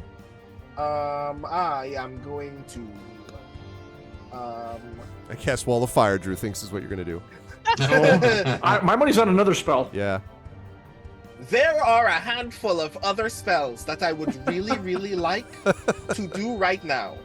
Instead, I am going to take a very simple series of actions. I'm just going to shoot Flamewind with Sunshine normally. Okay. Okay. Gonna overdose her on vitamin D. She spends so much time inside. Too much sun. Huh. Just gonna take a very normal gunshot. The 16 hit. 16. Hold on a second. I don't. Yes, it will hit. Cool. I bear 3 piercing damage. Okay. And then as the I nuclear blast. as I slide into this aura, just take the shot normally and then shout at the staircase, "Come downstairs and bring the smuggler with you." And that's all I'm doing. We're a little engaged right now. All right. What did it work so technically easy? linked in this moment? Dance card is full. Are we still technically linked in this moment? Yes, I would say so. Yeah, So, we are. in this moment, Rowan is literally so annoyed and upset that they are technically doing 2 things at once. Because when they say that, the only thought that everyone else can sense from Rowan in the mind link is, please let us teleport out of this goddamn place right now. Oh, okay. I see. All right. So, Interesting. Yeah. and Rowan already moved. Did the move? Okay. So, the aforementioned, if I believe I understand the smuggler to which you were referring, Zodor Tarev. Zodor Tarev now is going to get a chance to move, and his action is going to be to attack the person who just stabbed him in the side, which is the other agent. So he is going to make 2 attacks. The second one will hit. And that is going to do kind of a glancing blow, not a ton of damage yet. And he sort of growls as this happens. And then he says, "What about the rest of your people?" And he kind of is saying that to, presumably to either you, Ilarion, or Tanton, or whoever he can see, presumably. I presumably wants to know where the rest of them are, since he obviously can't see any of what's happening downstairs. So he says that. And then we have Sky Blue, who, let us remember, is herself not incapable of a little bit of combat. She's going to move around to the back, and she is going to attack with a little thing we like to call sneak attack. Yes. Oh, With advantage. wow. Yeah, so I think maybe normally I wouldn't talk about what an NPC gets in an NPC, but when there's a critical hit Nice. on a sneak attack, I might do that. Yes. So she just and literally the agent just slumps forward and hits the ground. Sneak attack damage on a crit hit is pretty Pretty ballsy, yeah. Glorious. So He's probably drops, not a low-level rogue either, so yeah. It's exactly. And so she does that, and then she says, I'm sorry. Flamewind, I didn't know. Sort of saying this to you, presumably, Ilarion. And that is going to bring us up to the top of the round, where the aforementioned Flamewind is going to get a chance to go. All right. Flamewind is going to... Currently being mauled by a dog. Cats and exactly. dogs, man. Exactly. Let's see. Is going to... I'm glaring at her. Good. She will return the glare. No. Okay, let's see. All right. She is going to... Okay. She is going to take her claw and swipe down, or her paw, I guess, and swipe down against Spanner. And she's going to make a double claw attack. Okay. The first one is going to be a 12. Yes. The second one is going to be a 32. Holy crap-a-moly. Double miss. Yeah, it's like, I don't think so. Spanner vanishes. Wow. I will, for the moment, I'm going to move. Well, I'm going to delete him off the map for the moment. You can, depending on what happens, if and when comes back.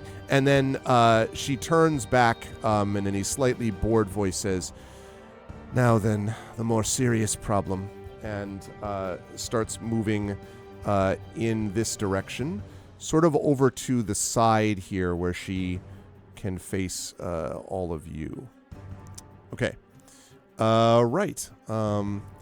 Fun round there. Okay, fun turn there. Next up is going to be the other bad guy that they're fighting, Antonua. So, Antonua is also going to do something. Be annoying. Annoying. Exactly. Okay. Let's see. Should I actually? Right. Okay. So. Okay. She.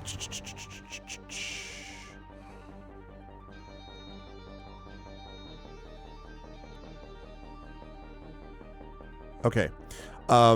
She calls out, and she again. Now, actually, does anyone speak Elvish? I should have asked this before. Nope. Okay. So she says something in Elvish, and there is a rumbling sound. Literally, the building rumbles, and then something Alarian appears.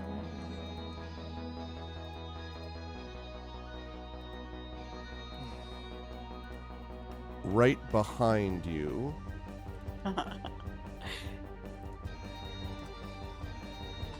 Don't give me a Sure, when we say sir. behind the Larian, we mean behind the closed door, right? No, I mean inside Right? the room, over on this one. And I will show you. Looks nice. That's actually, you know what? That's not even that much of a raw. That's about right. This large figure holding a mace and glowing appears. And you can, I don't know that Tantan can see this. I think it's probably just Alarian at the moment, can see that its eyes glow a faint blue, and its body seems to be ringed with blue flame. And it looks at Antonua and says, "Why have I been called here?" And Antonua says, "I call upon you.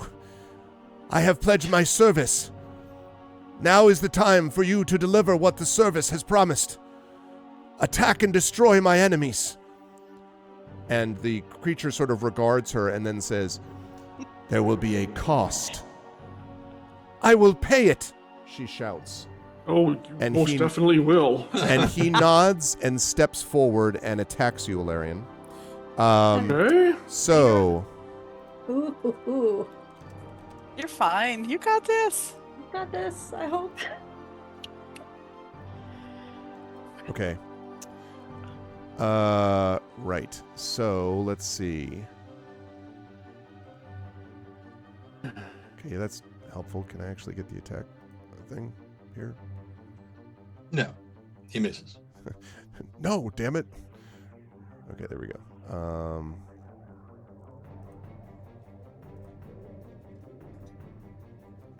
Okay, swings his mace down upon you, and is going to get basically, it's a double swing, I guess you might say. All right, the second one is a critical miss, but the first one is a 26 to hit. That'll do it. Okay. Alarian, you take 20 points of bludgeoning damage, and as you hit it, you are going to need to make a strength saving throw. You have never been hit by anything this hard in your life. Now, you do have your spiked Aegis up, so it is going to take some damage from that, I guess. You're damn straight he is. Yeah, okay. So, And that's 3 points. okay. So, he Okay, you said will... a strength check. Okay. Yes, indeed. Strength check or saving throw? I'm sorry, which one? It is, let's see, a strength saving throw. Sorry. Very good. All right, hold on. I got it. What is it? There's something here. I just got to make sure something. Is this to like knock me over? Is that what's happening? Yeah, it's to prevent you being slammed back against the wall and going prone. Okay, hold on a second. Which is not something usually happens to you, you know. I know, and but the thing is, where is it? I have a thing that I think it doubles my. I think I roll this at advantage to avoid being knocked off my feet, and I can't seem to find it. Okay. Just hold on. It's Guardian. I gotta look through all these. I don't remember which one it is. Not that one. Insight. No. But I want to make sure I'm reading it properly. So look, there it is. Advantage against being knocked over my feet. So do I make the saving throw with advantage? Yep. Okay, yes, you do. All right. I mean, I'll take the 19. This guy's really strong. Let me just see. Close. Yep. Exactly. It's close. I'll let people know that so far in this entire combat, I haven't rolled higher than a 10, which is really starting to get annoying. We'll do. Even though you change your dice color and everything. Uh-huh. Of course, strength is like, I have a +9 to my save, for crying out loud. Are you still checking, Garp? Yes, you said 19, right? Right. Yeah. Not enough. Oh, All right, I'm going to spend a die roll. I don't need to be knocked down for this guy, so Okay. I'll spend another spirit die. I have to be close. He said, hopefully. Oh, yes. There we go. Nice. So 27. 27, yeah, that's enough. Yeah, all right. Just you're like, hold the line. You're like, God, Yeah, pretty much. damn, like, yeah, very, very, very powerful hit. What does this guy look like? I mean, is he? He is a. First of all, he's tall. He's probably a little taller than you. He's probably about. You're what, 8 feet, 9 feet? He's. It's 7'10". He's, So, he's about 9 feet. He's a couple he's way feet taller taller than than you. me. He is just like, he has sort of grayish skin, glowing blue eyes. He has a bluish, almost looks like is like kind of outlined in a sort of blue flame, and a massive glowing mace with golden shoulder pads. He is. You don't know that you've ever seen anything that impressive, but there is a sense of familiarity too. I would say that you in particular, Ilarion, might have, noticing some of the way that his body appears. I don't have time to mess around with him. I need to kill her first. I got issues with them. Yeah, exactly. Okay. That was her turn. Okay, that was what she did. She did that. She's gonna stay there. Okay, Merime, you were up. So what would you like to do? Okay, I am going to speak to Flamewind and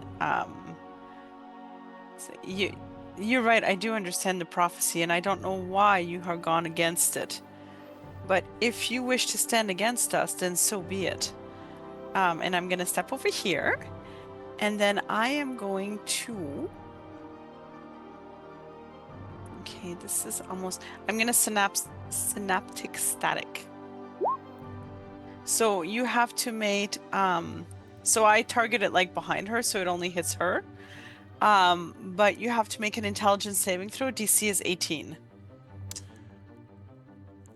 So this is... And just to be clear, this level... I think we're looking at level 5, right? Is this thing? Yeah. When you cast this, there is this psychic energy, right? Yeah. Flamewind does absolutely nothing. Oh, wow. And stares at you and says, "Unfortunately, there's a reason that I asked for the Oracle of War, and your spell will do nothing to me." Doesn't even make a saving throw. It's like it didn't affect at all. Okay. Now I want you to make a survival. No, this is not insight. Not survival. Let me think about this for a second. Intelligence check. Make an intelligence check for me, Merime. Just a straight up intelligence check. Okie dokie. How intelligent do I fear today? No, that's smart.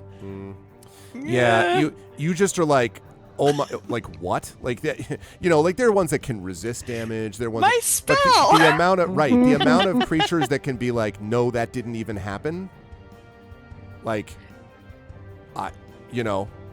not something you've encountered before anyway. So in frustration, I said, then just explain yourself to me so that I understand what you're saying and what you're doing. I'm saying that I want the Oracle, and that you are being fools and trying to prevent me from having it. The draconic prophecy must be fulfilled. Okay, that's not an explanation.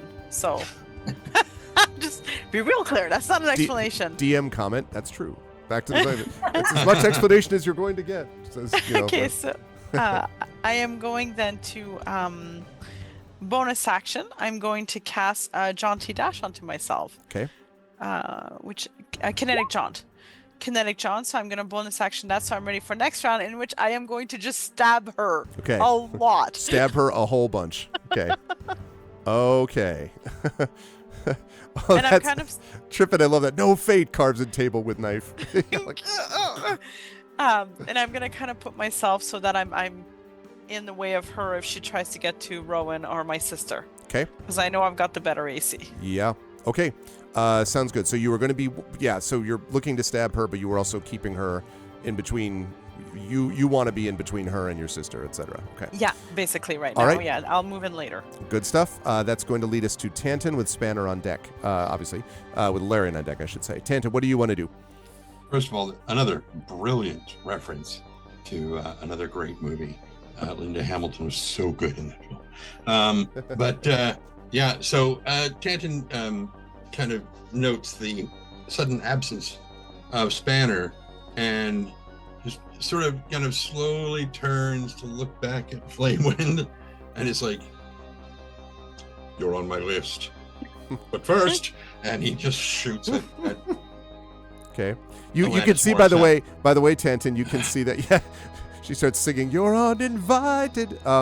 You notice that Alarian seems to be a little bit distracted, having just been slammed with something. There's a weird blue glow you're like, from around her. Alarian, why don't you worry about this? That massive clang. Got some also problems. probably All right. help you. Go ahead. Probably the thing, and then Alarian probably just like stretched his arms out to catch himself on the door frame, and just like almost fell. That's not normal. Go ahead and make your attack. Yeah. So and again with I almost said shapeshifter. No, that's Zodor. With sharpshooter, almost shapeshifter. Okay. Practically the same word.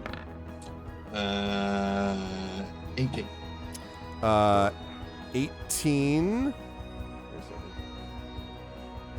Yes, 18 will hit. Good. And that will do 17 points of damage. Okay. Oh, damn it. Let's see. What? All right, good. All right. Attack number 2. Yep. Forgot something I had as a 28. that will hit a lot. Is that now? Well, is that 28 minus 5? Like, why does it keep showing the minus 5?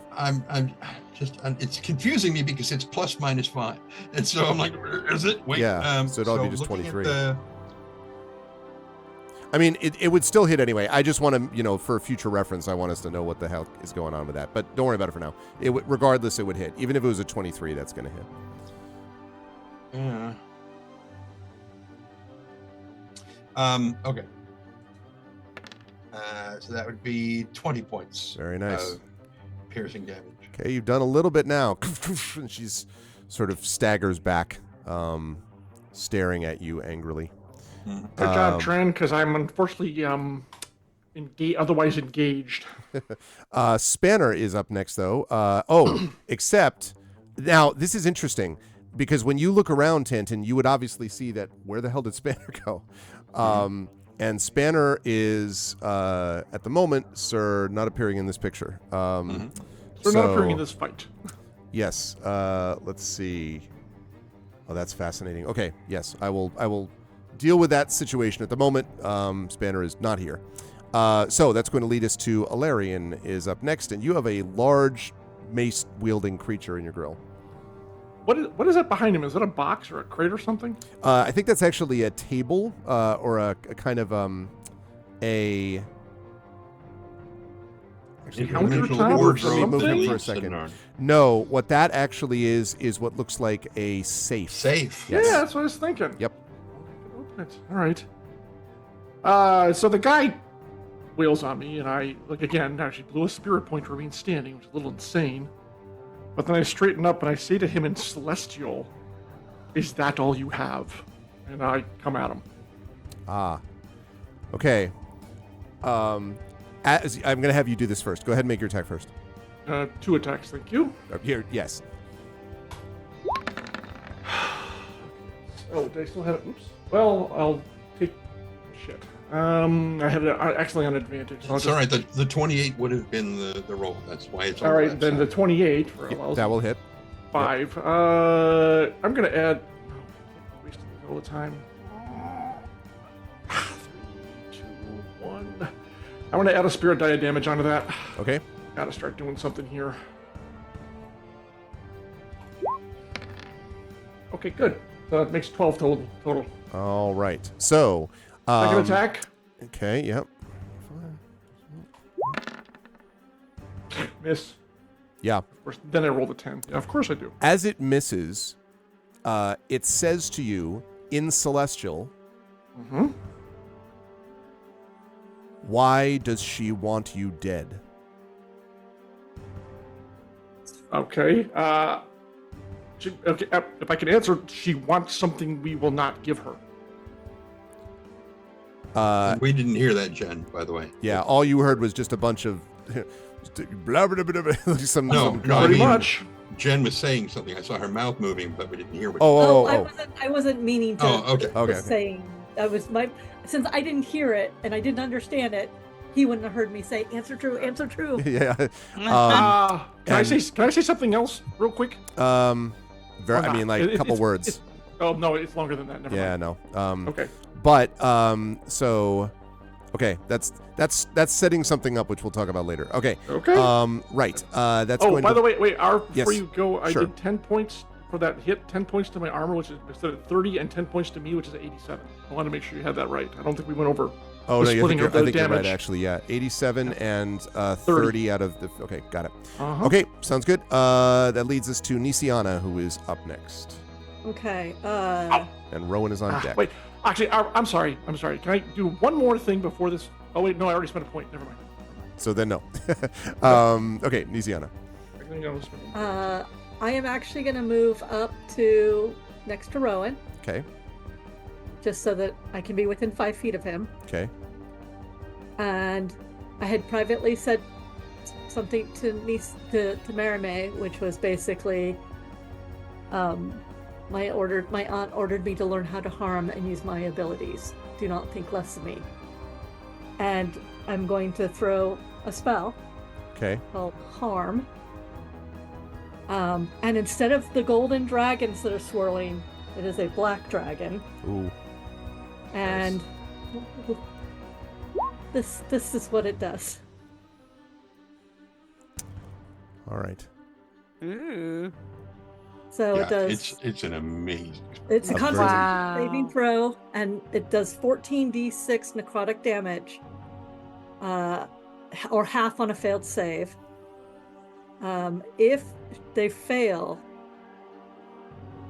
the hit points drop by that much. So you and I love the black dragon image. You cast this thing, right, and then just send this virulent, disease spell towards them. And Flamewind watches and does nothing and says to you, I told you, you are making a terrible mistake. Now, Nisiana, I need from you an Arcana check, because that spell you just cast is 6th level. That Yes, should it not is. have been able to have had, 0 effect. Oh, I have suck at Arcana, but there you go. Not this time. 18! Okay. You are aware, Nisiana, that there are very few creatures that exist that can just ignore spells that are of the highest level that you just cast. But it ought to give you a clue that knowing the fact there are few such creatures, that may help you a little bit in thinking about how to address this thing that you're facing. you may not know a whole lot about the way that gynosphinxes operate, but regardless, you're pretty sure that a gynosphinx can be affected by level 6 spells, or the equivalent. Ugh, I don't have any idea. It's okay. It's something to think about. Something, just bit of info, just bit of knowledge. Yeah, okay. I like the teleportation idea more and more. I like it, but at the same time I hate it because it leaves a certain artifact behind. Yeah. Okay, so Nisiana, you are going to stay where you are. I know you moved up 5 feet. Are you going to... Bring up my aura, please. Sure. I basically just wasted one of my biggest spells somehow on something that should not have been able to. And in that, it wasn't a waste. Exactly. I was just about to say More that. information. The Just about to say intel that. there is a Just big about to deal. say that, That's yeah. a big Oh, it's deal. not. It's not That's not Flamewind. Rowan, you were up next. That's what you get through the link. That's not Flamewind. Oh, great. Oh. I hear that, and my immediate response in the mind link is also, didn't matter if it were. Wow. Okay. It's true. You haven't met Flamewind. You probably might like Flamewind. I'm not really sure. So if I've witnessed the exact same thing, Yeah. that means most of my combat options are also similarly limited. And I have no room or knowledge with Arcana to actually stop to think about why. So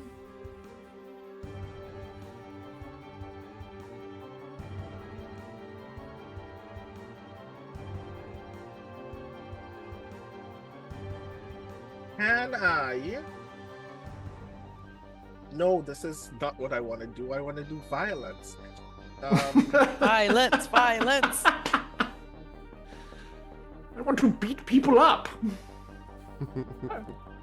Not the pajamas. Oh God.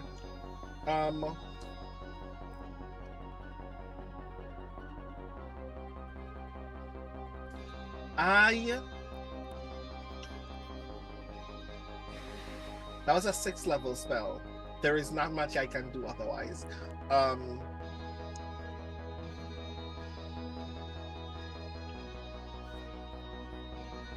How close? I don't have the range to do that other potentially useful thing. Wait, how far is Tantan from me? That's 5, 10, 60 feet plus. 35, 4.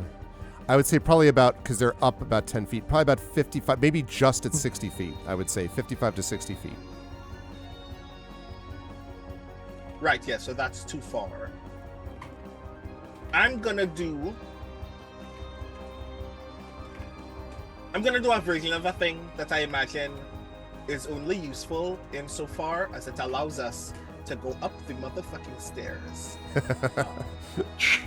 Okay. I am going to... What level is this? Right, I'm going to spend 3 sorcery points. Okay.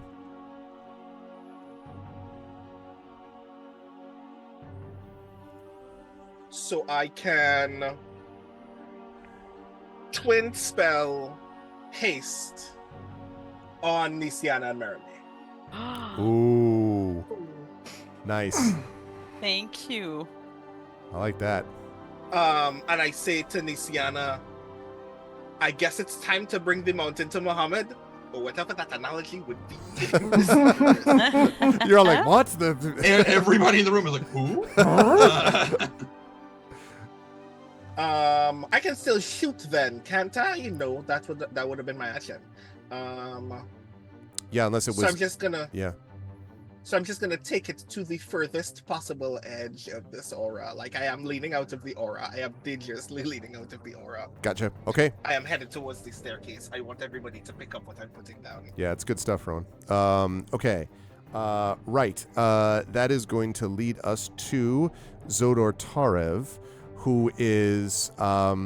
he stares up at the stares up at the thing with the mace, and it's just like, I'm going to assume you've got that, and then is going to go towards Antonua. Good man. Yep. Knives out. Let's see.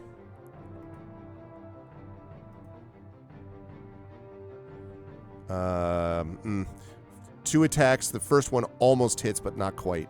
And as you do that, Antonua says, "You are not... I have no interest in you, fool. They are the problem." And Zodor says, "I'm making myself a problem, lady." Okay. And now we have Sky Blue. What is Sky Blue going to do? So he missed twice, basically? Yeah, missed twice. The second one was a critical miss. The first one was very close. Is Sky Blue going to... I think given the positioning, Sky Blue is probably going to try to duck behind here and is going to try to awesome. attack. Yeah, that's what she's going to try to do. Yep. Terrible rolls though. Even at advantage? Yeah. Hit a 2 or a 3. Oh my god! I mean, that was the dice roll. It was hopefully a little bit better than that, but hopefully she's taking that away from me, so I can't say I really truly complain. Yeah, exactly. Okay, so that brings us up to the top of the round and brings us back up to Flame Wind. And let's see, Flame Wind is going to.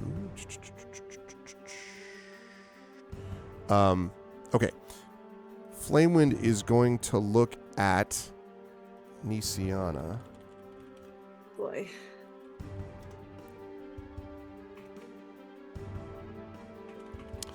Okay.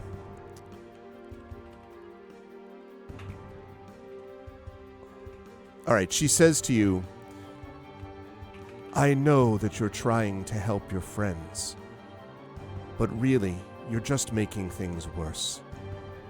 Why don't you just lie down, and before you do that, why don't you just stop all the spells and the things that you have going right now?" So is attempting to tell you to drop your aura of life and then lie on the ground. So I need you to make a wisdom saving throw, please. I'm just making sure there isn't something that I am... That do I have anything against this? You'll do fantastic, though. You're very wise, unlike your sister. I do not think so. I think I'm in trouble. Must be a different character of mine that has. Unless we're now to a point where I can. All right, wisdom use that saving. flash of genius. Well, let's see. I mean, that was said openly. So 5, 10, 15. Oh, the problem, though, is, are you close enough, though? Because look at where she is now. 5, 10, 15, 20, 25, 30. I think you're too far away, Tanton. But now there's not a problem with you being aware there's something really wrong with Flamewood. I think you're very clear about that. Yeah. Yeah, so, but it's a wisdom saving throw? Wisdom saving throw, yeah. Here we go. Again, inspirations are a thing. Nope. Oh my god, wow. Let's see. It's going to be close. Do it. I will inspire Nisiana. Okay. Oh. Go ahead and then the inspiration will happen because Trent has 2 of these because of his generous support. All right, so you can roll that again, and then we'll see which one is better. We got an 18 or 13. 18. Well, looking pretty good. Look at that 18. Cool. 18. An 18 is enough. Just enough. Just. So you sort of see the and so you have this you get this sensation. It's a very powerful sort of yeah, why don't I do this? And then you remember your sister hitting you, I think, and you're just like, no, go F yourself, type of thing, at that point, and shove off the attempt. And you can see that Flamewind looks slightly puzzled, like, what? That always works, type of thing. And then shakes her head and says, unfortunate, and backs up a few feet. Okay, that is going to lead us to Antonua, who is now looking at Zodor Tarev, and I think, since she is occupied, is going to attempt to... is going to attempt to fight. So... Okay. Now, she actually reaches down, attempting to touch Zodor. Oh. Okay. When she does... Is this a touch attack? Yes. Fuck. Give him +4 armor class. I will Okay, let me see. +4, -4 to mine. Let me see if that works. Which I'm probably gonna regret. Oh be, yeah. Be aware it might be more than that. I don't know yet. I haven't added it up. I know. Okay. But I'm doing it. If she's trying to touch the attack him, I'm trying to boost him so he can stay alive long enough. I will probably regret that. But if the guy hit me with a 26, at 23 is not gonna make any difference. It's going to be more than that AC even with that boost. Okay. But it was there were 2 attacks being made and she missed with the second because of what you just did. So it cuts down a little bit on what would have been done otherwise. You see this radiant burst explode from the spot where she touches Zodor, and he shouts in pain. And you can see there is this massive burn that he takes, but it seems like this sort of flash of, it was almost blinding. You obviously didn't have a chance to look at it very closely because you're, dealing with a massive creature in front of you. Sounds like a big ass shocking grasp. Yeah, something. But in any case, Zodor's like, ah! And sort of like does that. Oh, that's awesome, Emily. Holds on and just like, So, better 1 than 2. So. Yes, that's right. Okay. So, that is Antonua. And let's see the end of it. Okay, right. Okay. Now, the creature in front of you is going to get to go next. Alarian, and is going to say, says to you, I have no interest in the petty squabbles of people here on this plane. If you have taken something from them, why should I care that you will or will not return it? And then brings the mace down. You'll have a chance to respond on your turn. I get the crap. Probably. Let's see, 22 and a 21. Yeah, damn, my armor would have actually come in handy if you hit it with both of them. Okay. Did you say gets hit with both? Yeah, because I 19. Because of the other one that you did with the thing, yeah. Well, because, I dropped mine by 4. So. You are going to take 37 points of damage as these 2 blows hit. Now, you can decide what damage you want to do, or what, where you want to put them. 20 to the armor. Okay. 17 to me. Nope, that's supposed to be down to 70. 87, so it should be 70 and 10. So 70 and 10, yep. And I need you to make that strength saving throw. Well, first of all, he's going to take my frickin'... Yep. Go ahead. He'll take the damage for sure. I hope Zodor appreciates that, damn it. What's that? What is this? Oh, it's advantage. Sorry. 3 on the first one. Okay. Why is it doing this? It's also fucked up. 3. I'm going to just do 3 on both. I don't know why it's rolling 2d4. It's 1d4, but their stupid roller. So it's 3 on both? So, yeah, so we'll just do 3 on both. Okay, all right. He takes that. Strength, you said? Strength saving throw, please. Yes. Son of a gun. Okay, come on. Unbelievable. 19 again. I don't think that's going to do it, and I can't spend any more spirit dice on that. Unfortunately, yeah, you get slammed against the wall. Okay. You were going to take another 2 points. You can put that wherever you want. I'll put that on. I'll take it. All right. And then you hit the wall, and Tanton on the other side, like the wall rocks as something hits, and Alarian, you fall to the ground prone for the moment. And the being looks down on you and says, "Why do you continue to fight over petty things?" In Celestial again. Oops. Can I answer now? Or on my turn? I'll allow you to answer now with like a quick sentence, and then you can answer I've got more one. in That's fine. Yeah. If this is used wrong, it will kill tens of thousands. And it's not hers. And the creature pauses and says, "It belongs to this one," and points at Antonua. No. Or no, I'm sorry, that's not what they say. They say, "She wants this," and points at her, is what he meant to say. Yes. Okay, and he nods thoughtfully. Okay, we'll see what the effects of that are down the line. That's going to lead us to Merime. Merime, you were up, and I believe you had a hankering for some flame wind. For some beaten. So I am going to move my way over here. Yep. And go up to her and say, "We're done talking." And then I'm going to hit her in the face. The face. The face. Okay, normal.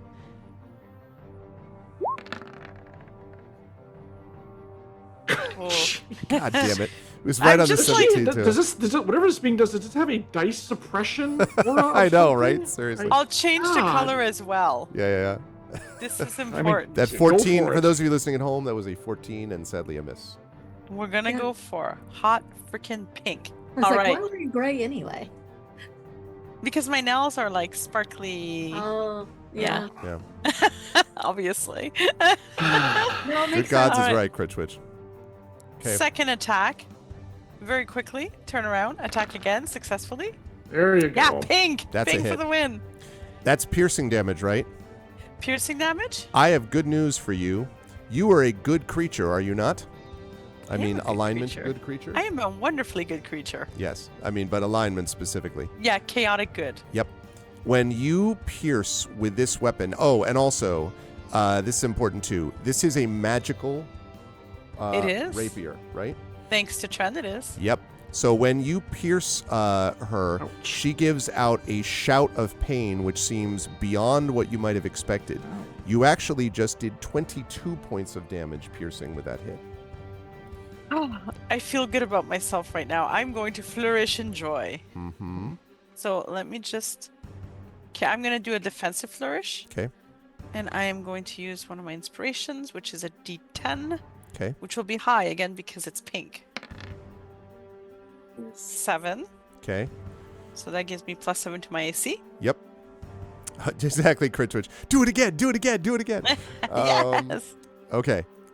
Good stuff, Mermaid. I assume you're not moving. I I'm assume you're attacking sticking. again because I That- am hasted. Yep. Yeah. Oh, that's right. You're hasted. I forgot. I'm hasted. Oh, yeah. This is why the haste So- is so good. All right. And I like go, thank you, Rowan, as I stab her again. Stab. Oh, Oh, that's not a You stab. do have to hit, though. That is not a stab. And again, for those of you at home, it was the 13 because it started with a 2, but it was right next to the 20. Oh, Wait, man. wait. Hold on. Oh, Dude, well, is there something cool you can it's a do? lot. I am Tides of I'm going to use Tides of Chaos. What does Okay. that do? Oh, you gain advantage on that attack roll. Ooh, Well, that'll work. Oh, well, then Thank you. let's do that again, then. This time I'm gonna roll super well because I'm inspired by chaos. Yes. For those of you at home, he rolled in another 2. That one, the chaos is exactly the same as the first one, which is the ultimate chaos. The most chaos is the no chaos. Oh. Like, God damn it. Wow. I'm not sure So, that pink's working for it was you. a great Thank you. idea. It was a great That's- idea. Yeah, that was. that was enjoyable though. Thank you very much. Oh, man. And I'm going to look at Flamewind with my rapier kind of in her face in a defensive stand and say, "Stay." Okay. Wait, no. What? GM, Yes. a thing. So, Yeah. I was in a hurry while I was reading the thing. Oh. I can only use Tides of Chaos for myself. What I should have done was bend luck. Oh, Which Ben Luck. Instead, would have given an additional D4 to the roll. Oh, right. But would Yes, that, that's but true. would that have helped? I Would don't think getting that's up to gonna- 17 have helped? Yeah, I don't think that's gonna do it. Well, I me mean, to you try hit it? previously with, I think, Well, that just 20 a 7. I thought it was a 20. Oh, well, no, she did, but Yeah. you, oh, that's true. Well, you don't know is the answer to that. Mm. But I mean, you've been Uh. attacking, this is the first time you've been attacking this thing with physical attacks. So you don't know. Actually, wait, Rowan, what did you hit it when you shot it? Was that a 17? When I shot it, Yeah, I because hit with- that's actually the second attack that actually hit it with a physical object. Yep. I hit So- with a 16. Oh, there you go. Okay, never mind. Then maybe Forget it what I makes said. sense. Right, yes. Yeah. Right, so we're bending luck instead. So I'm rolling a So- D4. D4. Yes, Yeah. 1d4. So if you Well- can get a 3 or a 4, it hits. Mm-hmm. I am totally 100% going to roll super well. Thank you. Yes. 4. Hey, there you go. Well All Does right. it hit, or did we just celebrate for no reason? It does hit. Yes. It does hit. What's the damage now? So the first attack was, I mean, I want to take the 12 from the second, but the first attack, to be fair, was 9. Okay, so let's go with the 9. So, because that's what it would have been tied to chaos. So, Mhm. but again, clearly more damage is done than, because of that when you were attacking it.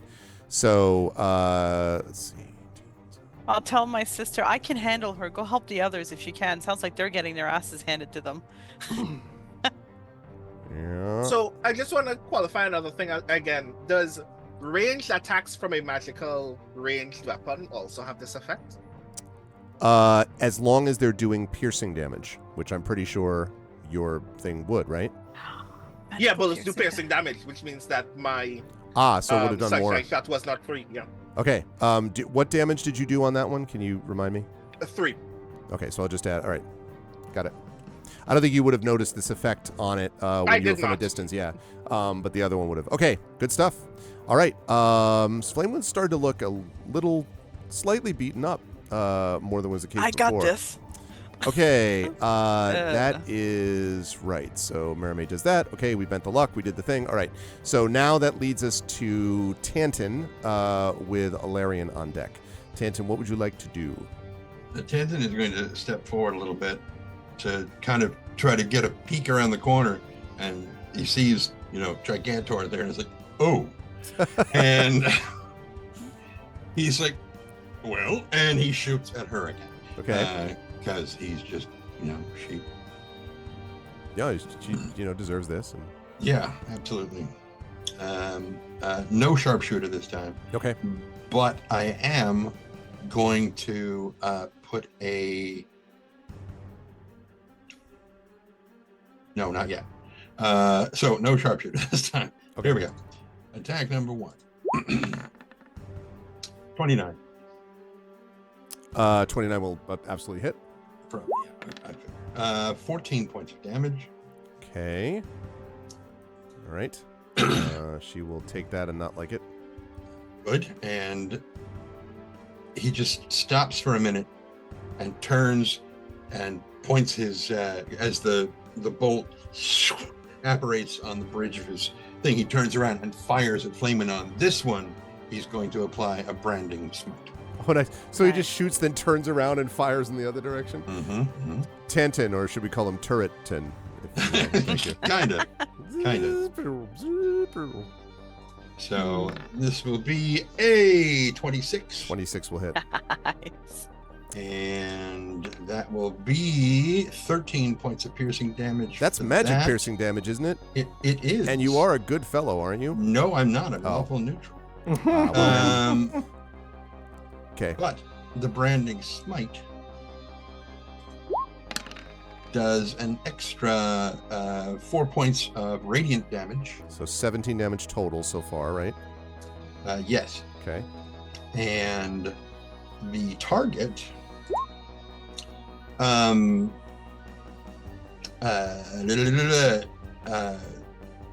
if it's visible or if it's invisible, it becomes visible. It can't turn invisible. Right. And it sheds dim light for 5 feet. Yeah. What I'm trying to decide here is whether that branding smite, that damage, I do not think that branding smite is going to affect it, Tren, because it is not going to pay attention to a spell of this level. I was trying to decide if it was, like your weapon damage will affect it in the way that we described, although not with the extra damage. But it's not going to. But it wouldn't be affected by a spell, even a spell that's cast on this. Okay. So yeah. So actually, I have to take back how That's much damage fine. is that? 4. So I have to put back that 4 damage. That's fine. That was there That's otherwise. fine. So I will allow you to not have used it if you were sort of forgot about that. He would have done that. Realize that as that's fair for him to use that as a trade-off. I want to give Tanton a moment to realize what just happened and notice that the thing didn't take effect. Arcana And- check. Make an Arcana check for me. Do it now. Wait a minute. Do I have? I may have advantage. Yeah, you might. I don't remember. I By the way, chat, the Zoom chat while we've been doing this among the party has been hopping. They've been like, wait a minute, what of this? Oh my God, what about this? Which is very appropriate. Go ahead, John. Unfortunately, you have to say, no, remember this. Yeah. No, remember this. Yeah. So natural 20. Woof. Yep. Plus a D4 for Artisan's Intuition, which is 4. So you get a 34. Right. Okay. Wow. You vaguely know. Yeah. No. So yeah, you are. I'm pretty sure I know exactly who this is. So when you hit this thing, and you see that effect, you realize more or less exactly what I just told the Nisiana, which is there are very few creatures that exist in Corvair, that exist in all of Eberron, frankly, that can just be like, nope, no big deal, to high-level spells. Now, Branding Smite is not a super high-level spell, but the fact that it seems to be utterly unaffected by it, yet is being affected by Marame's piercing and by your piercing damage, but seems to be like really hurt by Marame, indicates that there's something very off about this. And one thing I can tell you for sure, there's no way that a Gynosphinx would be having all these resistances. So, like I said, I'm pretty damn sure I know who this is. Okay. Are you going to share it with the rest of the class? Well, that's the question. I don't think you would know. Oh, you mean Trent as a player? You but mean, not character? well, no, I'm sure No, Trent, I you mean don't think- Tanton would know, is what you're saying. Yeah, I The don't link think. the link is still up though. Yeah, it is. No, but I don't think Tanton would know. Tanton wasn't there at that fight. I Or wasn't. Were you? Were you not? Were Trent you? with us? Well, remember, Marame and Alarian, well, I can't be. Now we're bordering on spoiling Yeah, this. we are. Hi, Prince Justin. God damn it. I'm like, I don't. If he was there, yes, but if Yeah, not, no, you're right. You're right. It was just Merriman and myself. And I and you were have not unconscious seen- most of it. I haven't seen anything of this at all. For those of you at home wondering what the hell we're talking about, it'll make sense later, maybe, depending on what happens here. I think so I don't know that you're going to know exactly. But you will know that it's not a Gynosphinx. I was going to say. I look forward to us just curb stomping this creature instead, and then never learning the answer to this question. So even if he doesn't know who it is, he can absolutely say, "That is not Flamewind." Yep. I've already said that. Yeah, but like. Well, yeah, he was a little Everyone's distracted. Jamie's like, I don't know. I'm just stabbing it. I don't care. Oh my God. Okay. That's what we just did there, chat, was very funny, and it'll all make sense later depending on how these things go. All right. Yeah. So good stuff, Tantin. You're gonna stay, I assume, where you are as the turret version. You know. Okay. Spanner continues to not be here. That leads us to Alarian. Nisian is on deck. Alarian, you are currently prone. And now you have an opportunity. I will tell you, you can continue your attack. You can stand up, obviously, as that'll use up your move, but you can stand up. Also, you could talk a little longer if you want that to be your action. Like if you basically, I'm not going to talk. Can I talk while standing? Yeah, absolutely, you can do that. I'm not going to let you have a big let me explain to you the details of my Starforged consciousness. You know, yeah. So, standing, you said uses half your movement, right? Standing usually uses up all your movement in my games if you're prone. So it would use up a move action to stand. So if I'm a character who can fly, would I get any flight speed left? Because it actually does make a difference. Yeah, because you can fly, I would say that I would probably allow you to... half? Probably half. Remember that you're still next to a creature which is like... Yeah, and then unfortunately Sky's behind it, which I don't really like. So, all right, as I'm getting my feet, I'm like, look, your fight is not with us. If you don't want to be here, just leave. I'm still on defensive because I have to be. Yeah. So. And he says, she has summoned me and offered to pay the cost. What is the cost? And he looks at you as if surprised and then shrugs and says, herself. Let me deliver her to you. And he smiles and says, eventually she will come. Unless, and he kind of pauses and says, and he looks over at her and then back to you. I have seen you on the mountainside. Oh. That's as much as you're going to be able to get in. What do you want to say, or what do you want to do, Alarian? I'm not going to attack him. I'd like to try to... Thank you for the follow, Dark Horse. Sorry, John. Thank you for the follow, Dark yeah. Horse. Appreciate it. Okay, go ahead. John. I'd like to try to signal to Sky to not attack him, but I'm not sure I can do that. So, but I'm not going to. I'll take a step back. I'm going to keep the shield up, but I'm going to lower the sword for now. Okay, so that's actually a big moment. Are you? So you're literally lowering? Are you lowering your sword? Yep. Are you dropping your spiked aegis? Sure. This is so much. Oh my God! This is the crafting. This is Ben Kenobi. This is the or the Star Trek 6, like, we surrender, sir. We surrender. Like, he just drops the shields and is like, let them. Okay. I mean, I could take the hit from him, but it seems we've entered a different phase of combat. So. Fascinating. All right, I cannot wait to see what happens. And when he said that, okay, the only reason I did that is because when he said, "I've seen you on the mountain." Yep. The only thing. Wait, I did that. I love it. And if I can tell Sky, I'll just shake my head at her. Well, no. Don't. At the moment, Spy is behind a massive creature that is on the other side. I figured. Yep. So you're shaking your head. It's not going to work. I know. I had to try. I forgot something. What's up? I was. Let me double check and make sure the.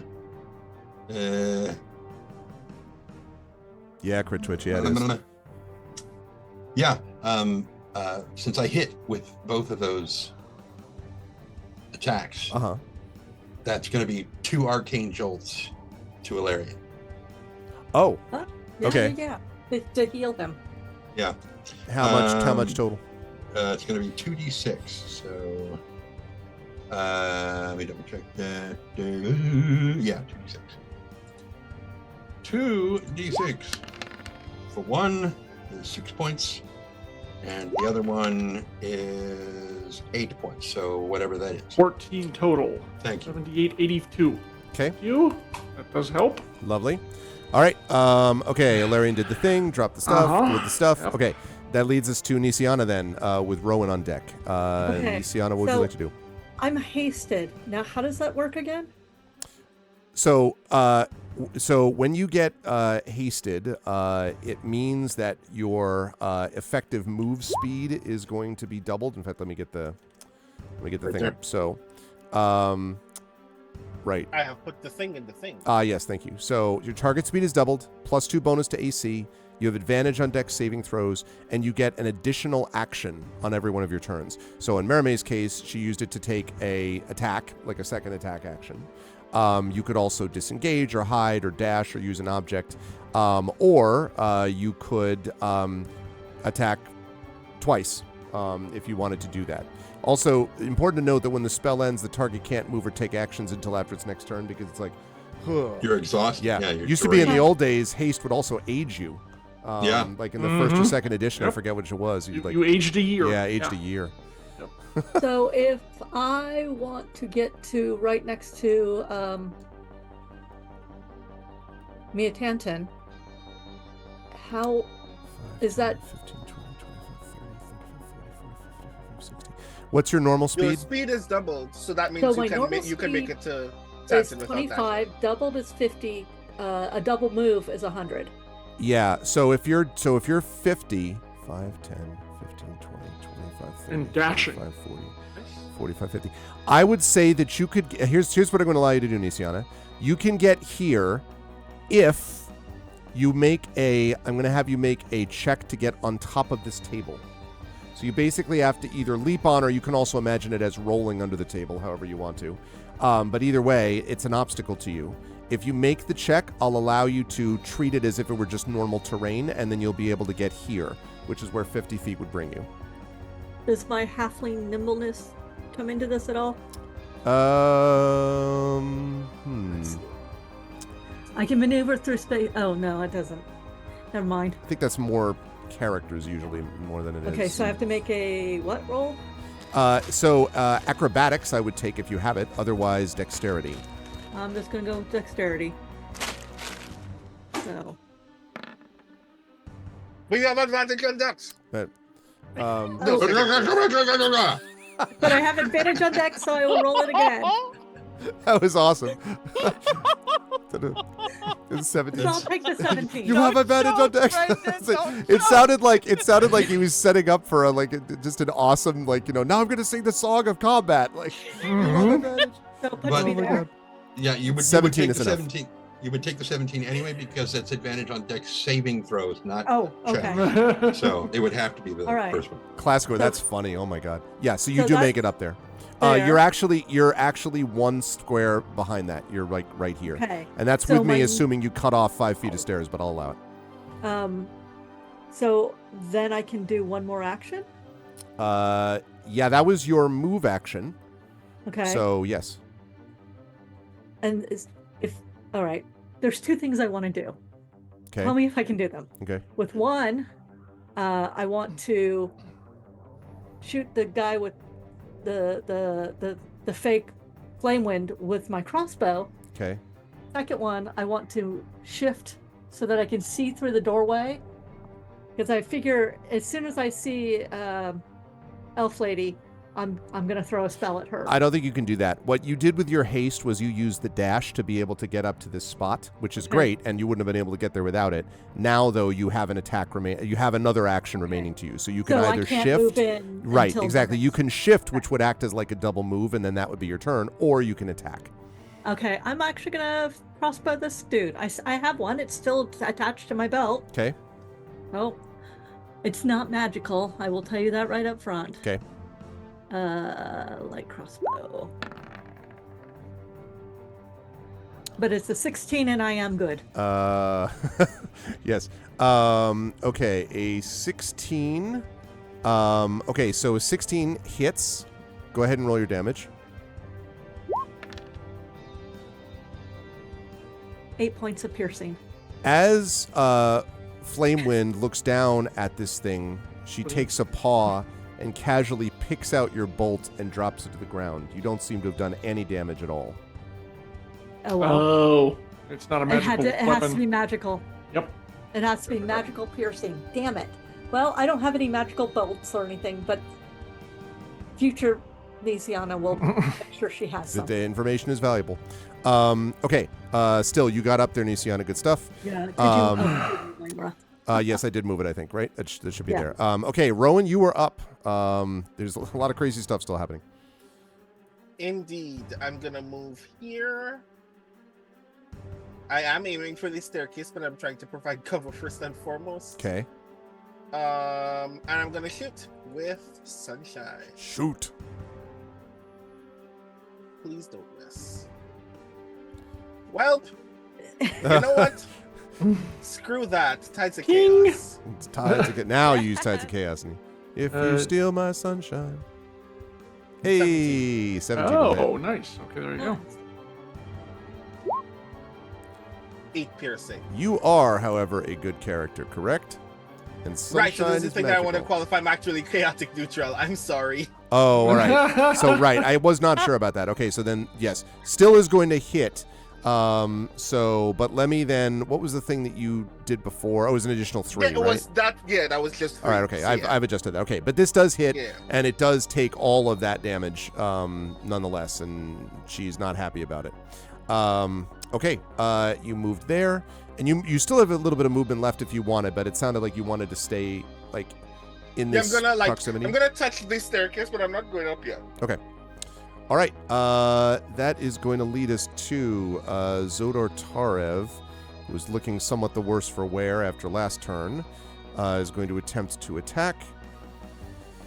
Not good rolls for one Zodor Tarev. He curses, and actually, let me see. He curses, and then you see he says, "Ah," and he kind of growls. And I would say that Tantin, who's looking over and has been aiming, so Tantin can see, and also probably Larian's a little occupied, so no. But Tantin, you're able to see that Zodor's hair grows slightly longer. Maybe his nose becomes slightly more pointed. You can see his claws sort of lengthen a bit. And he suddenly takes another attack with blinding speed. This one hits, actually. Yeah, he said to beef up. Yeah, shifter. Yep. Okay. Right. Hits her for a little bit. Okay. And then we have Sky Blue. All right, Sky Blue. Oh, so now, yeah, no, Sky Blue's still going to try to attack. Yeah, we're just saying stuff, but she can't understand it, obviously. You'll be happy to know, though, that she misses both times, fortunately for you. Oh, so that goodness. works out. Okay. So you just see, like, this, like, knife thrust, and she's like, damn it. I'm sorry, Ilarion. I'm preparing myself for a much more brutal attack next time. This time we won't miss him. It'll be totally... Okay, she doesn't say all that. You're like, no, Ixnay on the hit thing, A. Yes, okay. Yes. That brings us back up to the top of the round with Flamewind. Okay, so let's see. Flamewind on this turn is going to...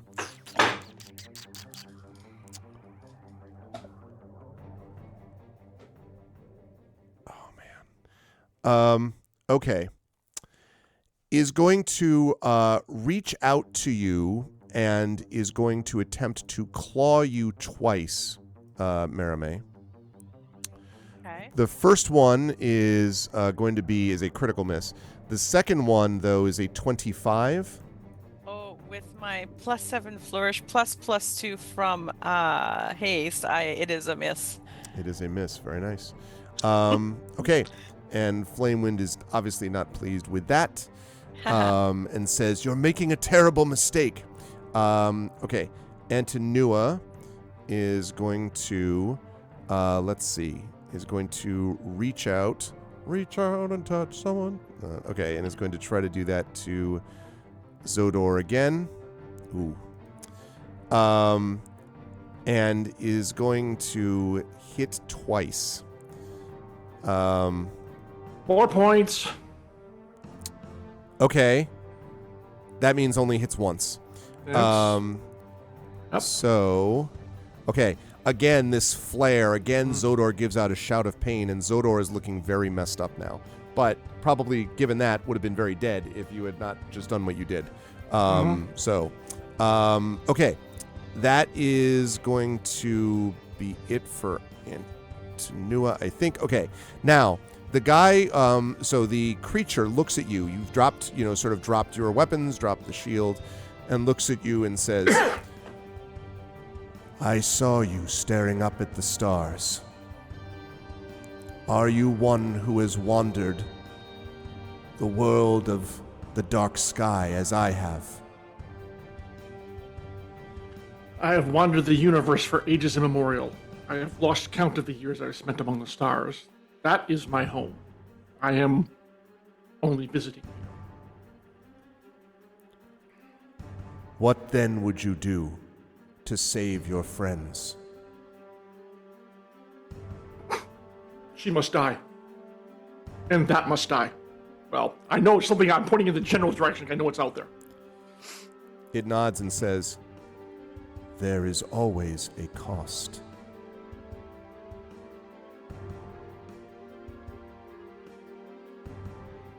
Are you looking at me or someone else? No, looking at you. Oh, and it will be paid. No. Don't make deals with devils. Don't make deals with devils. And We it- do not know what the cost is. We've got this. And it looks at you, Oh, I'm looking. Well, looks at you and nods and says, then the stars are with you, and walks away from you. And Sky Blue honestly is so stunned that she's not going to take her attack of opportunity because she's like, what the hell just happened? Like, is just sort of staring And at you. she didn't understand it. Yeah, exactly. Just wanders away and then is going to bring... And Antonua is like, I command you. And the creature says, another has paid a cost you could not. And brings its mace down with furious anger and vengeance upon this thing. Upon Antonua. Ooh, ow. I kind of like the sound of that. Yeah. Okay. Crunches into Antonua. Let's see if Antonua makes her. No, she sure doesn't. She goes prone. And so she hits the ground prone. Okay. All right, that's going to lead us to Merime. And Tanton is on deck. Merime, what would you like to do? I think I have a sense, but Yeah, I like hitting, but I'm gonna ask first, like, because both Tanton and Nisiana have said that this is not Flame Wind. So I'm going to ping telepathically and say, "You're not Flame Wind. Who are you?" she does not have a link with you anymore. When you broke that that's true. thing, yeah. Then I'm just gonna say it out loud, like a true person with a voice. And she says, "Find your own answers." I'll find them in your Okay. corpse. And then I stab. Okay. Go ahead and do so. Oh my god! Wow. Again with the 2. Look, Can I like recommend, two. Marie, you not roll 2s? I just want to. Okay. In my experience, that's not usually. Unless it is immediately followed by a 0. You're welcome to roll 20s all you want. I'll try that next. How's that? Oh 5. my- How's that? Well, that would 16 will hit. Yes. Oh, good. Good. And so we're looking at, what is that, 14? 14. More And than I'm that. going to flourish. Yep. Because a 5 is kind of a 2 in a mirror. So So 6. Okay, that's your AC. Okay. Yeah, that's my defensive flourish. But you got haste, though. You get to hit again. I am hitting again. Don't you worry. Am I hitting you? Mm. Crying out loud. Nope. I'm changing color again. Yeah, I think you need to. Pink is not your color. That Red was, is for the those of you at color home, of was blood. a 15. There you go. Which is not enough. Okay. Yeah, seriously, good grief. Okay. So I assume you're staying, but having said that, though, Flamewind looks to be in very rough shape. Merime, are you doing anything else? Or you're staying where you are is what I wanted to ask. I'm going to say what I am. I'm going to say you can talk or you can die. Your call. Either way, you're not moving. Okay. We will see what's is said in a moment. Flies away. Damn it. Yes, I can. Then I leave. Okay. Tanton, you're up. Alarian's on deck. Seeing Alanis Morissette get knocked to the floor, Tanton is just like, and he looks back towards Flamewind. Mm-hmm. For those of you listening at home, those were heavy air quotes. And so he looks down at Nisiana, and just all of a sudden his arms just light up with his dragon mark tattoo, and he just sweeps his finger along the bridge of her crossbow. And very much like when Frodo has been handed the ring and the script appears, just runes just light up down the side, and he's like, try it now. Oh, like this. And he's going to turn, because that was a bonus action. Yeah. To make it a magic weapon. Yeah. So because it uses my intelligence modifier, she is now at +5/+5. Ooh, nice. For her attacks. You can only do one of that at a time, though. Right? Well, let me put this thing in the thing so Got that we can, because it is not spell casting. Spell smith. That's the one. I can only do it once per long rest, but it lasts for an hour, and I don't have to concentrate on it. Okay. Nice. That's cool. Cast the magic weapon spell. Ah, so the other one does stay up then, right? Because this isn't like it's not what it. Yeah. Nice, outstanding. Spellsmith. Oh yes. Does it also does it have a Aerosmith corollary? So you could be like, shoot this way, shoot this way. If only. See, I thought you said Aerosmith, like ARR. Well, I was thinking Aerosmith. Yeah, I was like, as opposed to whatever. I'm going to shoot Flamewind. Flamewind. There we go. The heavy Flamewind. Yeah. Yes. Preparation H. Unreal. Oh my God. That's a 14 is a miss. Unbelievable. +5 for Flash of Genius. Wait, let me double check that. Can you? Yeah, I was gonna say. I need to make sure, because if it's a bonus action, I can't do it. Where are you, Flash of Genius? Aerosmith, the best band west of Salvation. Exactly. Exactly, Prince Justin. Using my reaction. Which, is not a bonus action. But you can use your reaction on your turn. Reaction is in charge of someone else doing something, That's right? true. That's true. Yeah, so sorry, buddy. Yeah. So, no, that one doesn't hit. But this one might. This one Will. might. Aerosmith with the song "Dude Looks Like a Flame Wind." Oh! That's so funny. 31 with the critical hit. All right, let's talk about max damage on this, shall we? Yeah, sure, okay. I don't remember what it is, but it's well, it's right there. I guess I could just look. It's 1d8 plus 5, so that would be 16 plus 5 plus 1. So 16 plus 6 is 22. okay. 22 points. Okay. of piercing. When this strikes, and it actually strikes through Flamewind's throat, and you see it sort of like sway back and forth, and then it falls over and it says, "This won't be the end when we find you." And you see the body of Flamewind almost melt away, and what you are looking at now is an orange furred body. It is unquestionably a Rakshasa, and it is indeed the same Rakshasa you think that you fought all the way back in Sharn. And Yet again, I did not touch it once. yes, And I'll be like, oh yeah, you. And As soon as hearing that, Tanta's like, "Wait, is this the one you guys fought at the university?" That's totally him. Oh. Although I don't know because I'm totally not paying attention over there. So we'll talk about So- that later. Yeah. So yeah, Tantan turns around and looks at Alanis and is like, "Your friend is gone." and she's like, "Isn't it ironic?" And says, "Okay, No, none of the things you listed in that stupid song were irony. And oh man, okay, all right, good stuff, Tantan. So with my movement, Yes. I will step in here. This far, no further. okay, no further. Right. All right. That's going to lead us to Alarian, actually. She's prone now, right? She is prone, yes. Yes, Ah, she I'm is. Yeah, she gonna is. Frickin' kill something here today, damn it. Yes! Because and I'll tell Zodor to step back. All Okay. right, and I believe a prone gives advantage on rolls, right? On Melee attacks. Mm-hmm. And disadvantage on ranged. Unbelievable. A 2 and a 3. I'm really sorry, but that doesn't Second hit. attack. Wait, Can you Oh, do come on! Wow.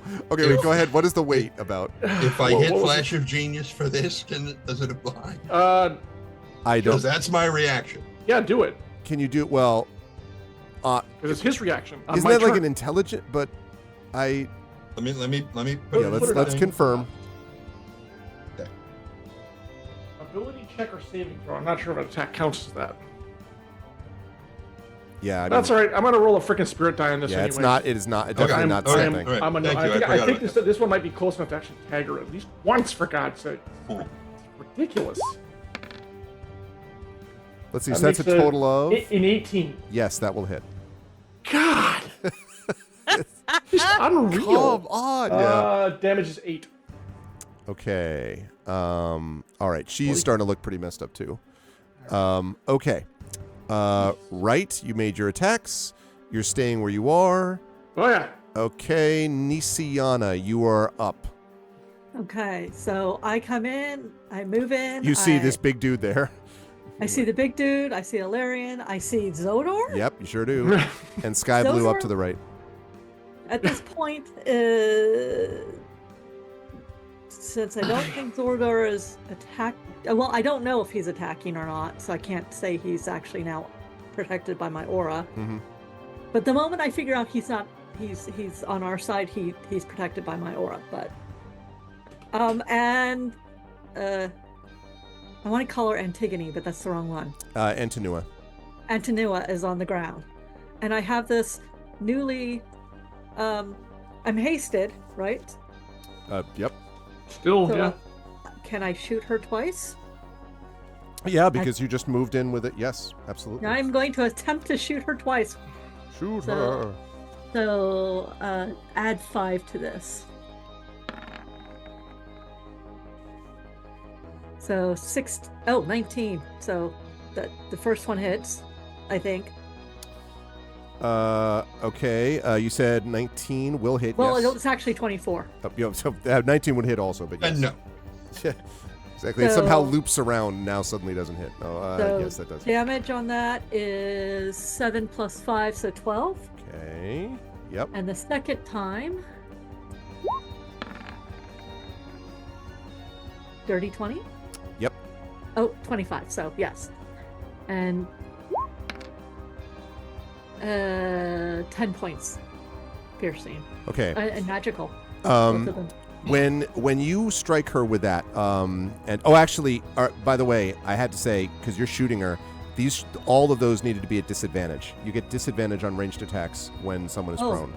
So okay. I do need to have you. So let's say one of those would have hit because you were disadvantaged, right? So that's the first one. Yeah. So let's make one for the second one. So 12 piercing, and let me do the second roll. Disadvantage.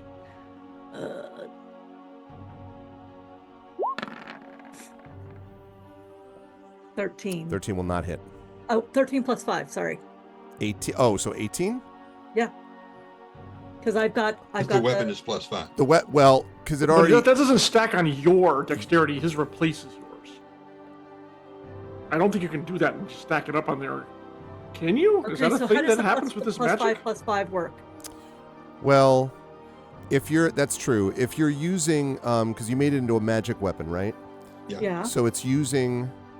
No, it might stack because you're using your own dexterity to fire it, and then you're using the intelligence operates as a bonus to that. So it would I think it would do it. It was 13 plus 5, and then you said so this roll that you have here is without the +5, is what you're saying from him. Correct. It's your own +5, but not him. Okay. Correct. So 18. Okay, yes, then that would hit. Okay, so then this one does. This is 11 points plus 5. Okay. So 16 points of damage. So when you hit her, and you strike her, she sort of, clutches at her shoulder. We've hit her, there's blood pouring out, right? And she kind of struggles to get up, then falls back, struggles to get up. And she looks at all of you and she says, I'm sorry, my love. I failed you, but my curses remain. And she falls to the ground and expires. And as she does so, the creature with the mace turns to Alarian and bows to you and says... I bow back. And says... And this says in... Yeah, Celestial. Says in Celestial, we will remember. You will be told when the cost must be paid. And then nods and disappears in a flash of light. And as we stop the combat music, you are all sort of looking at each other. Sky Blue kind of wanders over slowly, unsteadily a bit in this direction. And Zodar Tarev, who looks pretty hurt, sort of glances around at all of you and says, none of you can ever make a normal appearance, can you? It's a good thing for you someone pays attention to those that aren't the ways they're supposed to be. And we are out of combat. We're not, however, quite out of Stonefire yet. I will give you an opportunity to take a look around at the creatures around you. You can see that Antonua has a very impressive-looking shield, and you can both explore her, and if you wish, the body of the Rakshasa is still outside. Oh, yes. I need to heal people, though. So that's what I'm focusing on, is healing people. Okay. I rush up the staircase with my gun still drawn. Come flying in there. Oh. I'm stabbing the Rakshasa to make sure it doesn't stand again. Wait, I need some of those pieces. Yeah. Like you're just hearing Merriman carving up this Rakshasa like it's monster. Stab. You made me stab my sister. Yeah. You're not getting up again. Does Spanner reappear? No. Oh. Ah! Uh-oh. That was up on the death of the Did the caster. Rakshasa banish Spanner? Do we need a 9.2 now? What number are we at? I think we're at No, Four. This would Chant is be- very this would clear. be- It's not 2.0. It's always just the same one. That was be 4.0. If you have to start from scratch, it's a new iteration. Okay. So,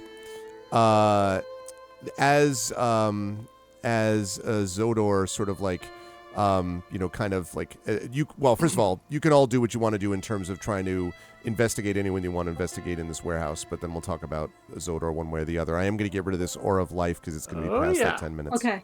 Yes. So Okay. I will I will let everybody else do things, but I immediately want to harass Sooner Tara. Who needs Okay. to be healed? Zodor. I'm good. Right now. I'm good. What about Okay. you, Alarian? How bad are you? I'm 82 out of 114. It's not terrible.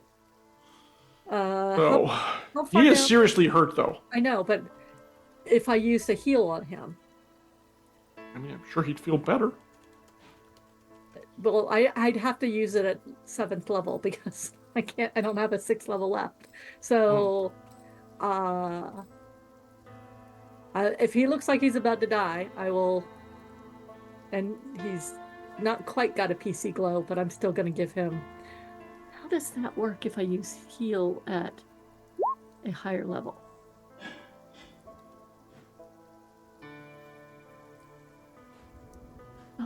Well, I think he just gets 70 points back. Okay, so what's the total? 70. Okay, 7-0. 7-0. Okay, to Overloads him and he explodes. Zodor. Yeah, exactly. Too much health. Zodor sort of takes this and kind of, you can see. Thank you. I mean, he damn well better feel better after that. Old Yeah. dragon just goes to him. And And- Nisiana gets 5. Right, I do. Hey, I actually got hurt, so actually, technically, I get 9. So that should put you back up to full, I think. Yes, it does. And Zodar says, thank you. It's probably worth... he's still like kind of sore a little bit. It's probably worth all what I ended up doing. If you had ever told me I was going to end up... And then he sees you, Rowan, and he's like, yes, I suppose you were going to show up too.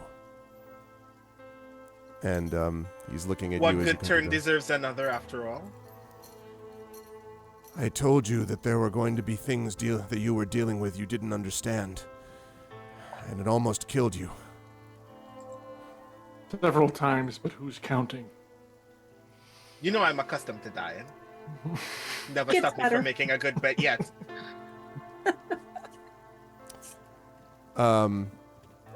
And he kind of looks around at all of you and he says, there are some others that you'll see back at Salvation that we managed to deal with.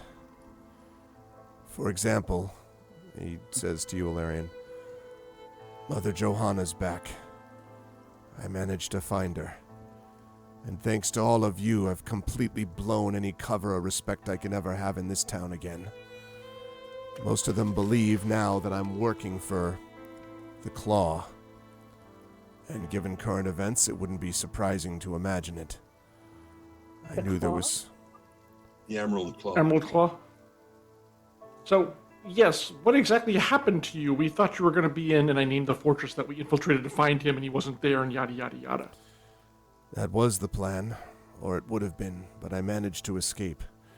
I actually wasn't that far, I don't think, from it when I heard massive explosions, and all of a sudden I saw the thing go up in fire, and the airship that you all had, the Argonth, going off in another direction. Figured that was enough from you, and that you had been done for, but then I heard through the grapevine that you were actually still alive and still working. Like you were also hard to kill. Apparently. The one that you really have to thank is Hilar. He was the one that after I managed to get out of the Grey and back to Salvation, found me. I didn't think it would be easy to do that, but I was tired, exhausted, half dead, and Alar said he'd been looking for me. We all have our off days. And he sort of chuckles at that, coughs a little bit. And an off day counts as an off month, maybe. It's been not the same, honestly, since you first showed up. He stands up slowly. At Salvation. And then all of a sudden, half the elves went crazy, and he kicks the corpse of Antinoa. And then this one showed up. He says, I only just heard there was something going on with her. But the one I was really most worried about was the Claw. I found out about a meeting. Didn't know who it involved, but I had a hunch. And at that point, I figured this was my only chance. I never wanted to be part of this town's... It doesn't deserve salvation, but... He kind of gestures helplessly, and Sky Blue is sort of looking at him, quizzically a bit, and he says, well, you've saved more people that should have been saved than I would have expected, I guess. And I've had enough of everyone just attacking. If anyone's going to destroy salvation, I'll do it. And he kind of points at himself angrily. And he says, and I've had enough of everyone else trying to decide they'll tell us what to do. People in this town ain't worth anything, but, well, the town ain't, but there's some people that might be. So I figured I would. When Sky Blue got captured, I heard about it from my people. I thought I might be able to come into this place. The arrogance of the Emerald Claw, thinking they're the only ones who know about deserted warehouses. So, I waited, and then they kidnapped this one here, and he gestures towards Sky Blue, and I figured my time would come. And it almost did. Twice. And he kind of shakes his head and his features recede back to his normal, non-shifterish features. And he says, that's about all I know. But that out there, and he kind of gestures out the open door where you can see Tantin standing next to Merime, who's continuing to stab repeatedly into the body of this very dead. Tantin is basically tearing off directing her. limbs. Yeah. Kind of. Carve out this, I'll need that, and yes. Yeah. Well, that's what this Tantin part. is doing. Tantin is dismembering this thing and taking parts of it. And he's, He says, you might want to find out what's on it before you fillet it. I looked at Tantin. Do you want to search it? Yes. Okay, it might have something fun on it. Okay, so He's already got one of the creepy backwards thumb hands off, and he sticks it into his I bag of pull up holding. the really tattered clothing. Do I see anything interesting, Greg? I mean, you see really, really ripped apart and tattered things for sure. But you also see, let's see, there is a ripped and torn, what looks like a symbol of some kind underneath a flap of its cloak. But you've done quite a number on it, Merime. Does anyone have mend? Can anyone use mend on this? What is it? I can come downstairs and mend something. What am I mending? It's like a piece of fabric and it has a symbol on it. I might have cut it a bit too much. I can mend it. Let's see. Anything else that I need to mend? Just stick it in this pile and I can do it all at once. We call it therapy. When Nisiana comes out, I start to just precipitate some of the blood off me. Splatter it. Mm-hmm. And then I hand her the broken, very stabbed through symbol. All right, I'm going to show you what this image is. Let's see. I'm going to show this on Roll20. Just bear with me here. Okay, thank you. But this is in studio. Okay. I love it when bad guys wear symbols.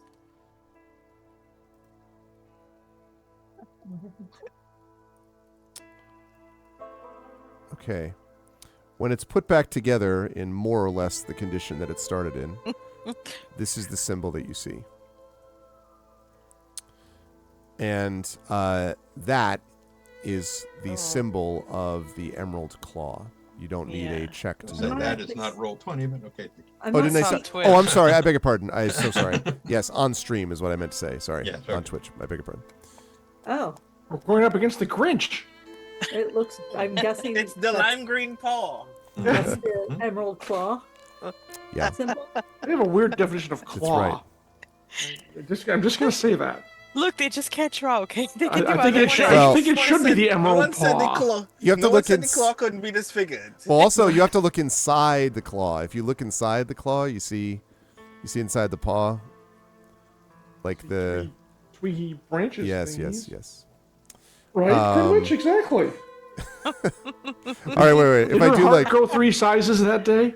what if I? All right, look. How about that? Haha! Now it's I much pull more. out the heart. No, it's got cut in 5 pieces. What's that word? How's that? More impressive. See, even more Kinda. I mean, Okay. it's claw-esque. Yeah, I'll give you that. It claw-like. looks that like one. it's like a green flame or something. does, Is that yeah. what you're Yeah. trying to Yeah. go for? Oh, is it a green flame? Oh, but we know it's the symbol of the emerald claw. It does look like the She symbol has of told the us emerald that. claw. Yeah, Right. we've seen it before. Right. I mean, and this was early in Karnak's hench Rakshasa. I believe. Yes, if and of course you all, I would say that most of you would be aware at this level that Rakshasas are extraordinarily powerful creatures Well, now I know. that are demonic in nature and that they are incredible badasses. And I will also mention for the benefit of the audience that Rakshasas also literally ignore spells from 6th level and below, and I mean just ignore them. That's But they are brutal. really affected by magical piercing weapons used by good characters, which Merime happens to be. Stabbing everything forever from now on. Every Yes. time we meet a new NPC, Just in Mary case. just one strong thrust to the gut. But it's okay, I'll roll a 2 every time anyways. Yeah, I know, really. Magical arrows. So yes, that's what you find on that. The other thing I want to mention is this cloak that it's wearing. So this was that was basically like a flap underneath its cloak. But in addition to that, I don't know. I think it should have been a t-shirt. I joined the Emerald Claw and all I got was this lousy t-shirt, this lousy tunic. okay, right. When you were stabbing at this thing, you notice Merime, and actually Tantan certainly notices it because you're standing right next to her, that the cloak does not seem to be torn by this assault. The skin of the beast, the body of the beast is clearly affected by this assault a whole lot. The many things about the creature, but the cloak is not. What do you think about that, Tenton? And he's like just sitting there with one of his knives, just waiting for you to finish. And he's got like several of his tools just laid out, and he's like, I can figure out what it is later, but I need to gather these pieces Before they spoil. Please. Do you want me to cut something else off? Or No. is... But I can identify this later on if you are willing just- to wait. If it resists piercing damage, it could be interesting to lace it upon Nisiana so she stops getting stabbed by the Emerald Claw. It But depends I will. on some of its details. It could harm anyone of good Oh, persuasion. oh, good point. I'll let you do your thing, and I'll just kind of lean against the wall and look kind of satisfied as I clean my sword. Yeah, and he just goes back to removing the other hand, taking out the eyes, the heart, the tongue. Yeah. One of the eyes might be hard to find, just to be real clear. Charming. It's still on the end of her rapier. It's like, Whoops. Get those whiskers. Get those whiskers. oh yeah, tiger whiskers, are great. Arv, I'm gonna search the body of what's her face. I mean, set the shield aside. That's kind of a given. Is there anything else on her? Yes. There is also, she also has a ring, a golden ring around her Ring-a-ding-ding. finger. Okay. Pick that up. Just an ordinary looking ring. Nothing special about it. I'm not putting it on. I'm not putting it on. I was Be gonna very say, clear like, about that. No, it's, no. you know, trial and error. You got don't, someone you who don't can know. identify these things. Yep, all right, It looks like a very nice ring. Yeah. That shield. How big was that shield? It is Medium? it is a very good sized shield. Really? It's a very good sized shield. I would say it's probably not like tower size. No, but that's mine. I'll tell you that right now. Yeah, the shield is. I carry a tower shield, dude. Yes. Right, so it's not as tall as your tower shield. But it's large. It's pretty big. Yes. Yep. Okay. All right. Yes. I'll get, hopefully, if it's got magic on there, who knows? I mean, and then I look over. Rowan, you're still stayed exactly where you've been, right? You haven't moved it yet. Wait, what's that? You haven't moved from where you are on the map, correct? You haven't gone anywhere yet. No. Like I'm literally spending this entire time just kind of looking very awkwardly at Zodor. And I tell you, I kind of wave at you and tell you to kind of like turn around. And when turn around, look behind you. I turn around. I see the safe. I immediately start cracking. The mark of a well-oiled party. Yep. Okay. Sleight of hand works for this, doesn't it? No. No, What am we're I looking looking at for? it'll be a regular dex check, although I would love to see if you had some thieves tools. That would be super useful for this. What tools do I have? Someone doesn't. Trend has some, I think. I Oh, do yeah. too. Oh well.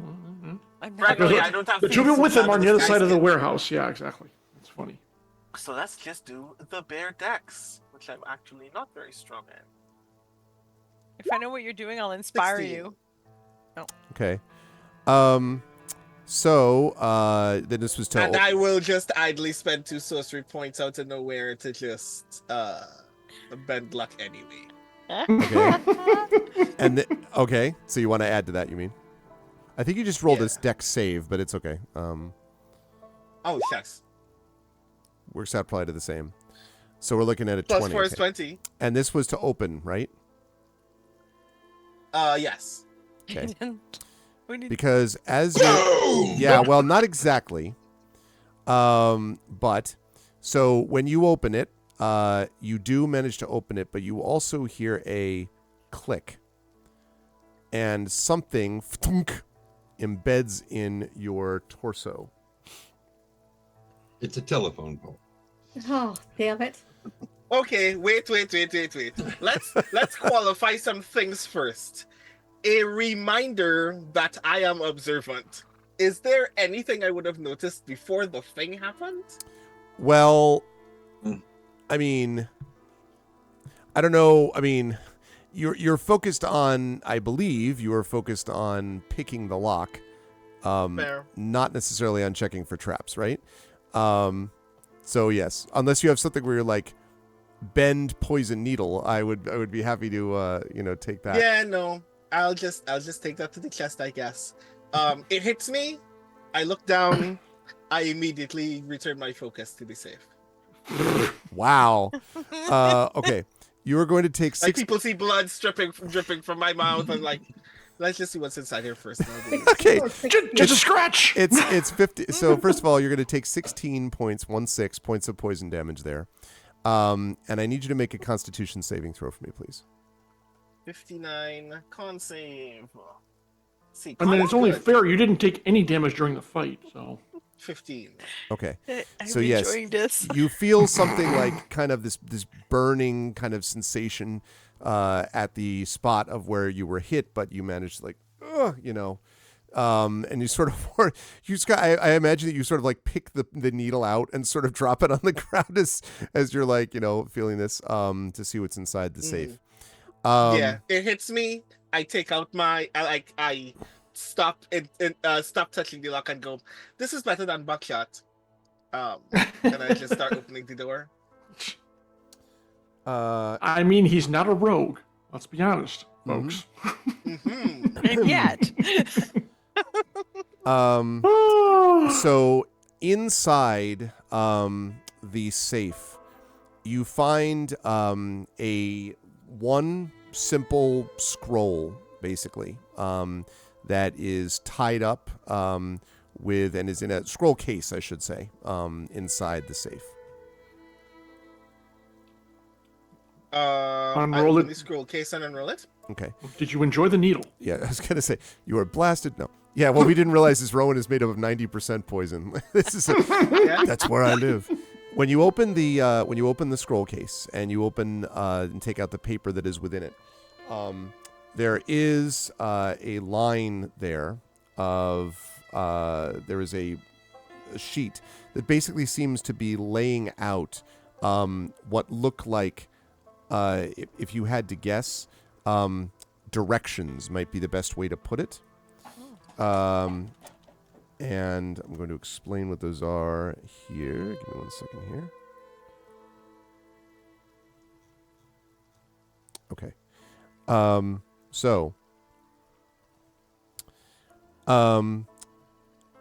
What this appears to be is what looks like a map, directions to, and then a very simple map of what is described underneath as underneath the map of a sanctuary, and is what it says, sanctuary underneath.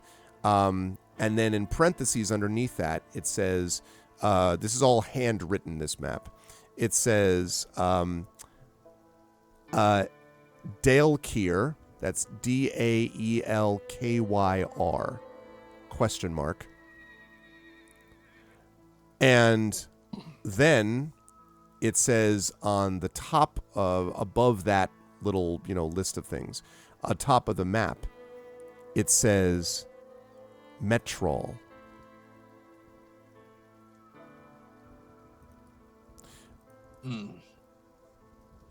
Now, one of you knows. Metrol? Metrol. You all know. Now, so far, you're the only one who's seen it, Rowan, I think. Mm-hmm. Rowan, Metrol. I am reading this aloud, and then I just roll the scroll back up, and I hand it immediately to Ilarion. All right. So, Tanton, how do you react when you hear Metrol? I'm not sure if I'm close enough to hear it. Oh, well, that's true because you're on the over there. Oh, that's right. That's right. Okay. So when you that's a good point. So when you're reading it to the people inside the room, when you say Metrol, Sky Blue and Zodor sort of both look at each other, and Sky Blue goes pale and says, Metrol. Rowan, Metrol was the capital of Seer, Tantin's hometown. Oh. I don't know this. I'm too busy taking the arrow out of my chest. I'm still down. I can't. I don't notice that this bothers anyone at all.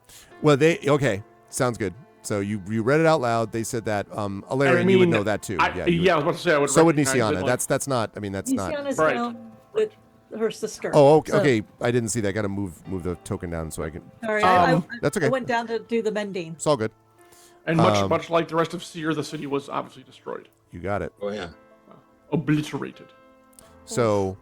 Okay. So Daelkyr's sanctuary, and it was in a safe belonging to the Emerald Claw. It's a map. Yeah, it's a simple location. Yeah. A simple one. Yeah. I mean, I don't have eyebrows. I can't look puzzled, but I'm just like, I'm gonna take this scroll and tuck it away and say nothing right now. Tanton, when you're done sort of tearing up the body or doing whatever you're doing with it, like collecting the pieces, are you doing anything with like the cloak or the anything else? Like, doesn't seem to have any weapons, by the way, the Rakshasa. Yeah, exactly. Why need weapons? Since Mary mentioned the cloak specifically and wondering what it does, he's gonna start. He's gonna take it over to the table, lay it out, and begin to ritual cast Identify. Lovely. While you're doing that, Ilarion, you still have the whatchamacallit, right? The shield in the ring? The ring, shield in the ring, yep. Yep, as I hear those tones, I know what he's doing. He gets to fly down there and lay the shield in the ring next to the cloak. I'm sitting here. I'm having trouble figuring out why I can't move my token because I keep trying to drag it and move. I'm looking at the stream, not at Yeah. There's your problem. That works a lot better. There we go. Yeah. Okay. So while that's happening, Yeah, I Ron. just kind of idly approach Zodor and go. So it seems like yet again I'm idly angling into your turf. How long have you been doing the good work instead of the evil one? He kind of sighs heavily and he says, all I've ever tried to do is survive best I can and not be hurting people that try to help me survive. So sometimes things get away from you sometimes. You ought to know what that feels like. I do. Seems kind of gruff. He says, I also heard, Rowan, that you've attracted a bit of attention. It's what happens when you hang with these people. But from what I hear, there's I'm some learning that that. From what I hear, the ones who are interested in you. And he kind of looks around and then says, drops his voice a bit. Are you sure you want to get mess around with... It's one thing to deal with these people. It looks like they're actually trying to do the right thing, I guess. He says gruffly. But it's another thing to be dealing with shadows. He kind of raises an eyebrow at you.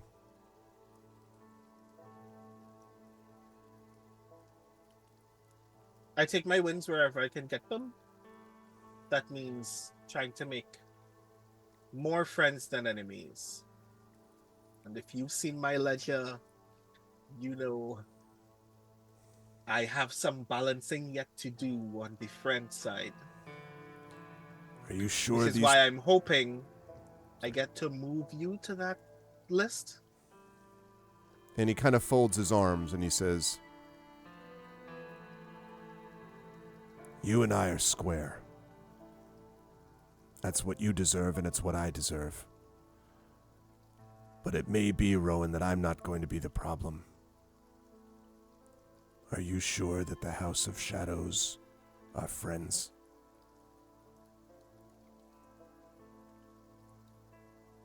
I am not. But I'm still hoping for some benefits. And he nods and he says to everyone, it's not going to be long before Hilar and the rest of his people get here, and by that time I'm going to have to be long gone. And if any of you ever claim that I was here, I'll deny it. Not that they'll find me again. He says... Is there a story you'd prefer we tell? Yes. That you haven't heard from me and you assume that I'm dead in the fortress where you supposedly left me. But, he says, if you ever do need to reach me, Mother Johanna will be a good contact. And you he... guys have come to an accord. Yep. And he also looks at Rowan and he says, and also, and he make a... No, you're observant. You don't need to actually make this check. See, you thought I wouldn't get that in. Only you can see. I think nobody else, even Alarian right there, wouldn't be able to see this, so expertly is it done. But Rowan, he passes you something, and it appears to be a note. And he says, and Zodor says, from the shadows, as they say. I take the note, and in order to made of continue poison. concealing it, Yeah, no. oh God! In order to continue concealing it, I give him like this forearm handshake. Yep. I pull him in very close and say, "You said you're only doing what you need to survive. Answer this then. Sky Blue needed saving, and you jumped right in. Was that about you? Was that about her?" You ought to learn not to ask questions you don't want to hear the answer to. And he, as before he sort of pulls away, he looks at Sky Blue, and then he says, there are some things that are more important even than survival. But if you ever tell them I said that, I'll shiv you myself. And he turns around and nods, and he says, bye-bye, all of you. I imagine we might meet again. And this time, I hope I won't have to save you. And he kind of grunts and then heads off. Okay. Now, meanwhile, back at the ritual casting. Back at the carved meat of the... Yes, exactly, at the ritual casting. So if you're going to take the time to be able to identify all of these things, Stanton, then I would say you notice that the shield is a shield +3. It's a +3 shield. While this is happening, I'm just going to idly tell Ilarion we should get the Oracle so we can prepare to leave. How did we get here again? Did we travel here, or did we... We had the We ship. We have a ship. Oh, no, yeah. We could just... Right, we can go back on the ship. Cool. So again, panic teleport still. Arv has a +3 medium shield. That's right. Or yes. or a large. Oh no! It's not. Sorry, I beg your pardon. It's a large, not a tower. It's a large, though. No, a large. That's fine. Yep. Okay. Okay. Sexy. Okay. The ring is a ring of evasion. Now, a ring of evasion means it has 3 charges, and it regains 1d3 of those charges at dawn. So every dawn you roll 1d4 minus 1, and then it always gets a minimum of 1, but up to whatever that number is, up to a total of 3. And what it does is when you fail a dexterity saving throw when you're wearing it, you can use your reaction to expend 1 charge from the ring to succeed on the throw instead. Very nice item. And Desperately needs one of those. yeah, so there's that. And lest it be said that Arv never gives out good, magic items or anything else. Not only is that the case, but you also have found a very powerful cloak. This is a cloak of displacement. And what a cloak of displacement does is it projects an illusion that makes you appear to be standing in a place near your actual location, which means that creatures have disadvantage on attack rolls against you. Now, if you take damage from an attack despite that, then the property doesn't function until the start of your next turn. So basically, if Marame's wearing the cloak, someone hits Marame despite the disadvantage, then everyone else can see Marame and can hit Marame as normal until the next turn when it sort of reloads again. Mm-hmm. So, cloak of displacement. It's got really cool kind of dangly bits on the front that look like paws. It's like sleek black fur. Yeah. It comes from a displacer beast. It's very neat looking. Yep. So cloak of displacement, +3 shield, and a ring of evasion, and of course that emerald claw piece. Digital. Yep. Yes, and I think since the party is going to have a lot to talk about relating to not only this but also salvation, I would say that as the party is preparing the King's Citadel is preparing to make its way back to salvation proper. Somewhere in the very, very far distance, we see something wink back into existence. And it is a large metal dog, which, lowering its head, snuffles, and then begins to make its unerring way back towards salvation. And that is where we bring Season 4 of Eberron Oracle of War to a close. Good stuff, y'all. Wow. That was a big boy combat right there. That was good stuff. And wow, do we have some information? So the Emerald Claw is not done with y'all, and you're not done with them, especially given this reality of what it is that they may be trying to excavate or find or do or something. But whatever it is, there's going to be a lot sort of invested in it.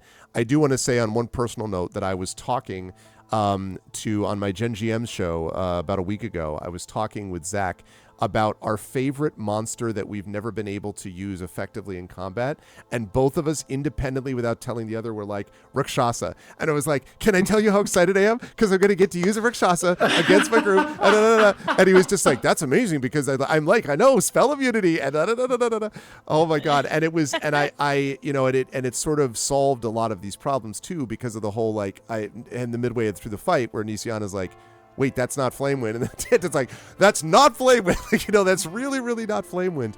Rakshasas are super nasty. And in fact, it is a good thing that you had the right combination in Merame, because Nisiana has piercing, but it wasn't magical, although I guess Tantin could have fixed that eventually. Tantin had a magical weapon, but is not good aligned. Merame is the only one who has that combination and was able to do a lot of damage up front. Plus, I'm super stabby. That's right. I just wasn't there. Thank you very much. You were dealing with your own thing, but I don't think you do slashing. You do slashing, not piercing. You do slashing, yeah. You put the classic. Put the pointy end in the other guy.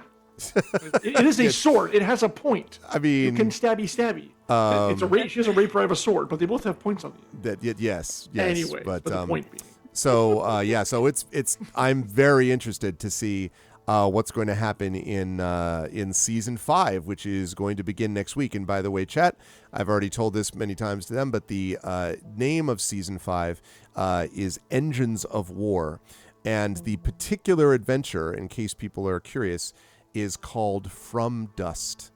That'll be part 1 of season 5. And man, Lord of Blades is out there, Emerald Claw is out there. We're getting things set up. Oh, and also, did I mention you're also level 14?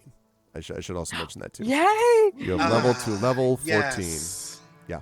Level 14 is a good one. Give me another spell, please. We also have a cost to. We also have what the cost is to Alarion, and based on that arrangement that he made. And what about Rowan and the House of Shadow? And what about Merame having stabbed her sister? And what about Tantin when he finds out what's going on? Oh my God, so much good stuff. I need to make a note about the note, so I remember to actually read it when we convene next week. So let's talk about, but anyway, good work from everybody. I knew this was going to be a tough combat. I knew this was going to be largely based on that combat, but I think it's a good season finale that we put together for people tonight. So good stuff. It's all right. Let me start with John, bottom right. Good stuff from Alarion. Favorite moment for you, obviously, I think was the moment where you did the thing about I've seen you on the mountains, drop the shield, drop the sword. That's a good call. You were up against something that you were going to not be able to hold up against long term. And I mean, me and Sky could have taken him, I'm sure, but I know. How much damage did you take collectively in like 2 attacks from the thing? Jeez. Oh man. While protecting Zodor, and not even a thank you from that little dick. Jesus. He was a little occupied. Because remember, he would have missed me if I hadn't given my 4 points over that. This is true, but you might have lost Sky Blue had he not taken out some to begin with. Yeah. No. But it was very good stuff. And of course, you did manage to, despite the problems with the rolls, you did manage to live up to your name as a tank, as you were going through. The protector as well. Exactly. How'd you feel about today? Where will the fine people find you next? I just want to say, oh my God, at least it wasn't just me. And I'm sorry for everyone else. Trend did fine, but what the hell? Those rolls were abysmal. Yeah. Anyways. Yes, that was great. I've known Alarion has known Celestial forever. Never got the chance to use it until now. Yep. It was hilarious. And of course, that was a great bit, Arv. I really love doing that. Probably won't like so much whatever this cost is they want, but as far as I'm concerned, Alarion is technically maybe immortal. So if it's upon death or something, you can come visit me later. They're not that worried about it because it got the job done. And it is in line with who they are as a character. So it was a very easy choice to make. Yeah. It was, I was not expecting the dropping the shield and the sword. I wasn't sure you were going to do that.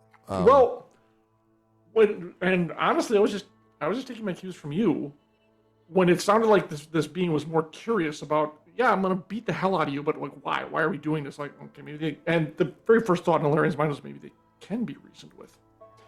And that led to the whole conversation. Mm-hmm. I don't know, by the way, that anyone else could have had that discussion without being vaguely celestial yourself. I mean, like that's the thing, right? Like you were a Starforged. Like you're not. Right. So it fits the character in this case. Yeah, is it, what do you like to say, the story, the character suits the story, or however you mentioned that, where things, that thing that happened way back on, we were level 7 when we did that whole thing, and I passed out for the first and hopefully the last time too. It was very uncomfortable. And the past is never done with us. That's right. And then found the mountain and everything, and to bring that back, and then when he said, "I've seen you on the mountain," that was like, okay, well, fighting this thing is pointless, but if I can talk to him and get the conversation going that way, it was it just completely changed the tenor of the whole encounter. So yeah, it was great. That was a very fitting way, and I don't know what I've signed up for, and I guess we'll find out down the line. I'm sure at some massively inopportune time. Indeed, we will. Yep. But yeah, this was great. A very fitting ending to a very hard chapter in this campaign. Oh my god. Yeah. But lots of fun. It was great to be back playing, and I think we do it again already next week, right? Yeah, next week. Next week, season 5. Okay, cool. Looking forward to it. That'll be great to have 2 sessions back to back. Love it. So yeah. You can find me here, and hopefully, as people have emails started replying, you'll find me more here. Starting, we can work it out next month. And Arv, there's a thing you need to answer on that email too. Okay. But hopefully, have a session in December. That'll be great. Few things, and yes, so it's time to get moving. And as I said in the email, the world needs heroes now more than ever. Amen. So let's have some fun with that. So yeah, absolutely. Good stuff. Thanks, John. I look forward to doing it. Jen, very good work again with Nisiana today. Again, the moment that I thought of the most was, obviously I knew that it was going to be a big moment when you got stabbed by Merame. I thought that the choice of then doing harm, and I felt a little bad that because of who you were casting it against, that I couldn't allow the harm to work, but it was really tempting. I was like, maybe I should just bet. I'm like, no, like that's the whole, but it was because when you mentioned the whole thing about the black dragon, and I was like, oh, like that was, there was some good stuff there because of, Nisiana's continued growth one way or the other. So it was cool. Hello, kitten. So that was very cool. I think my cats have not joined me today. So that was interesting, and I'm going to be very curious too to see what the discussion is going to be like between you and Merame. I don't think there's going to be any how dare you attack me. I think everyone's going to get it, but I am going to be curious to see. It still has to have an effect, though. I mean, regardless in terms of the physical act of seeing what just happened. And so there's going to be a lot, I think, on the mind of Nisiana, I would imagine, to deal with the party and also with her sister. So I'm looking forward to that. But it was good stuff today. I also thought it was funny when the flame strike happened and you were just like, oh, this is not good. Because the person who cast it is like, oh, flame strike again. Oh, yeah, that's not good. How'd you feel? And I was just like, oh. Exactly. How'd you feel about today's session? Where will the fine folks find you next? Well, the fun thing about this was, if I had realized it was the Rakshasa, I would have done the 7th level spell. Mm-hmm. I would have done it again. Yeah. But I didn't know, and I'm like, I just got the point that it wasn't Flame Wind. What more important to her was how her sister was going to see her doing damage rather than healing. Mm. She's like, don't think less of me because I'm doing it this. Yeah. It's ordered to by my Baron. And also, this is the second time her sister has been charmed. So yes, come back to me. I actually think Merame is going to be feeling worse than Nisiana, because Nisiana is far more willing to forgive. That's right. Oh, incidentally, in case anyone's curious, I said that I would mention this. What Merame was actually hit with there is an 8th level spell called Dominate Monster. And Dominate Monster basically means that you can be charmed for up to an hour, and it will follow this particular action. It will take total control, and it will only do the actions you choose.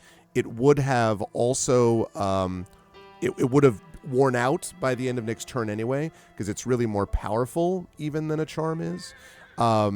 but that was, so it was a charm of sorts, but it was also a more powerful one, and it's one of the kind of like when you absolutely positively need someone to do what you tell them, like, which is perfect for a Rakshasa, because that's their whole deal, is that they are manipulators and extraordinarily powerful magic users. So anyway.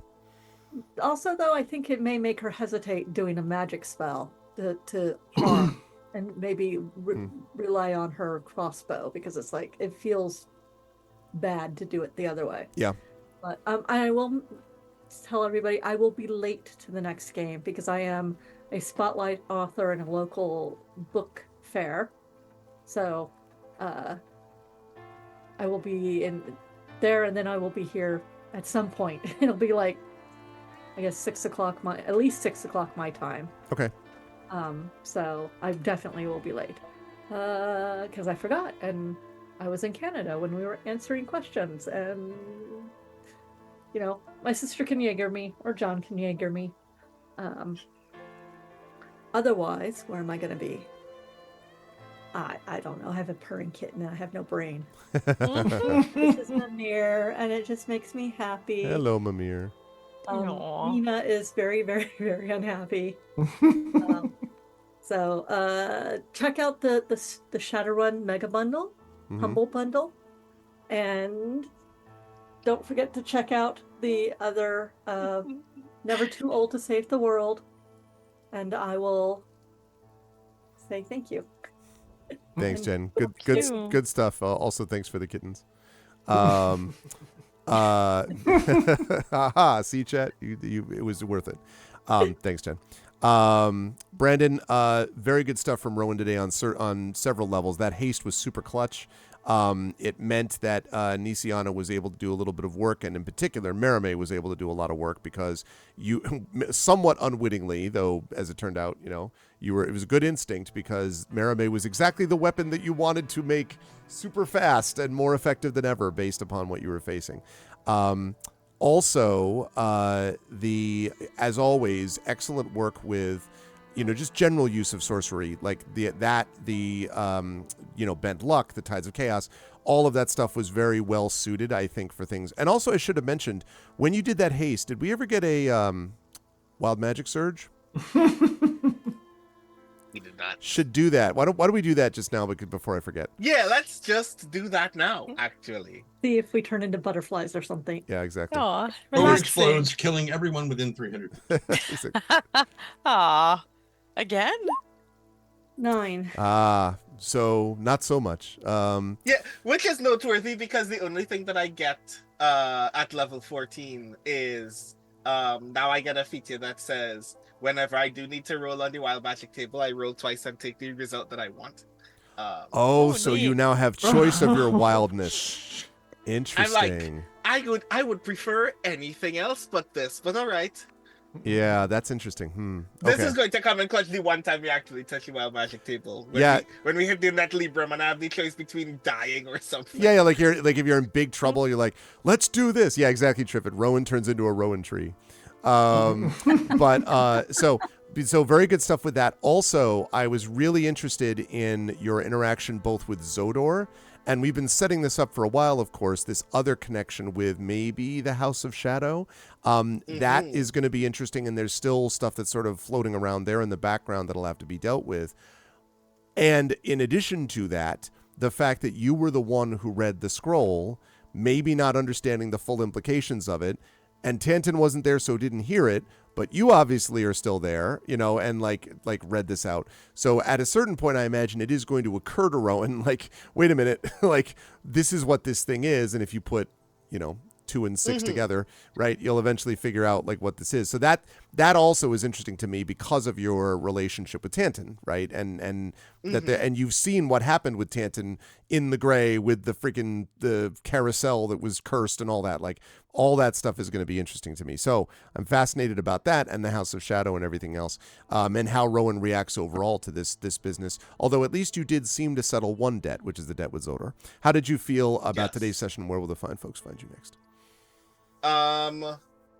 So Rowan is still technically kind of going through it. Suffice it to say that only a day has passed since Stonefire happened, and now we're here dealing with this thing. The guts of our Rakshasa are lying on this warehouse floor now. Being like vivisected like a monster hunter creature by Mermaid, which is fun. Zodor Taref has revealed to them that even though the both of them are still essentially scumbags, at least they're still capable of some kind of moral value that is actually kind of very renewing to Rowan in this moment. Like, if Zodor Taref can be a nice guy, what does that mean about me now? He'd be so mad if you called him nice. he'd be so mad. He'd be like, how dare you? What is that movie that I don't know what? Oh, it's The Rocketeer. There's that moment where they find out that the mob guys figure out that these one thing is like the Nazis, and he's like, I'm not gonna fight for any goddamn Nazi. Like basically the mob boss like attacks the Nazi because he's like, I'm a criminal, I'm a jerk, but I ain't no Nazi. Yeah. Which, you know, given modern circumstances, I think we could all agree with that sort of principle. But anyway, that reminds me a little bit of that. Yeah, he'd be so mad, but yes, it's fair enough. But like, there is something ultimately very rewarding about discovering that in the shadow of everything that we just experienced, trying to get the Silver Flame out, that I can like witness somebody who previously was an active threat to me. Yeah. Who several months ago I didn't want to meet face to face, be morally aligned with me. And a part of me, like when Rowan asked that question, it was essentially going, surely there are parts of this that are as troubling for you as it is for me, and that's why you are doing this work. Yeah. Because otherwise you could just not care. Yeah. And the fact that he didn't answer the question is going to mean that I need to annoy Zodor Taref at some point in the future. So that's also going to be pleasant.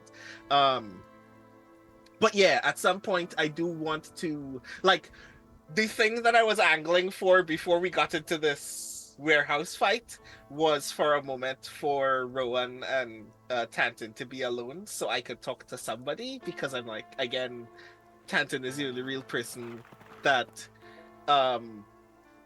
I am willing to be candid with in that regard. And I'm like, I need somebody to help me process the feeling of knowing that the stakes are high and not just being able to just throw the Oracle into Mount Doom.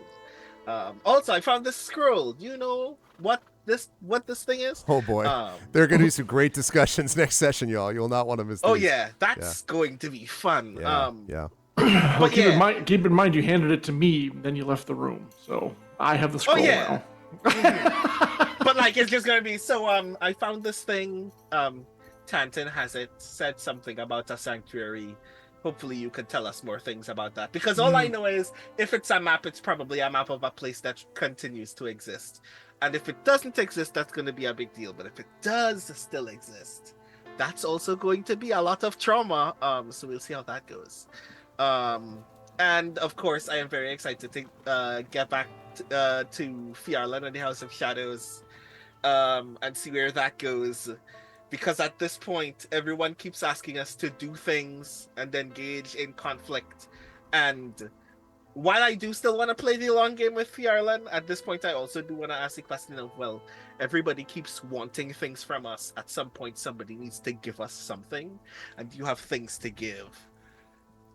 Yep. So, yep. Yeah, it's hard bargain time for Rowan Shallow. Yep. At some point, you need to ante up, or else you just keep spending money in the game. So yeah. That's me. Hi, I'm Brandon O'Brien. You can find me almost everywhere on the internet at The Rising Tides. That includes the Rising Tides.bsky.social if you are also fleeing other social media into Blue Sky. And also my website, which is also my newsletter, which is BrandonO'Brien.xyz. What am I doing? I'm doing all of these things. Greyshade is literally almost done. Greyshade just needs some more world building sections before it can finally be in Greg's email, and then all of you get to see it in all of its glory, and then we actually get to play it. Yeah. Yay! I'm very excited for the thing. I'm working on dozens of things besides. which you will get to see at some point in the very near future. As soon as this stream is over, I am immediately going to go back to work. A reminder that I am the poet laureate for Seattle Worldcon, which is all the way in mid 2025. But I'm letting you know now, so you can definitely make sure to be there because I think it's gonna be rad. And yeah, a wonderful way to support me is to buy the games that I have on my itch.io.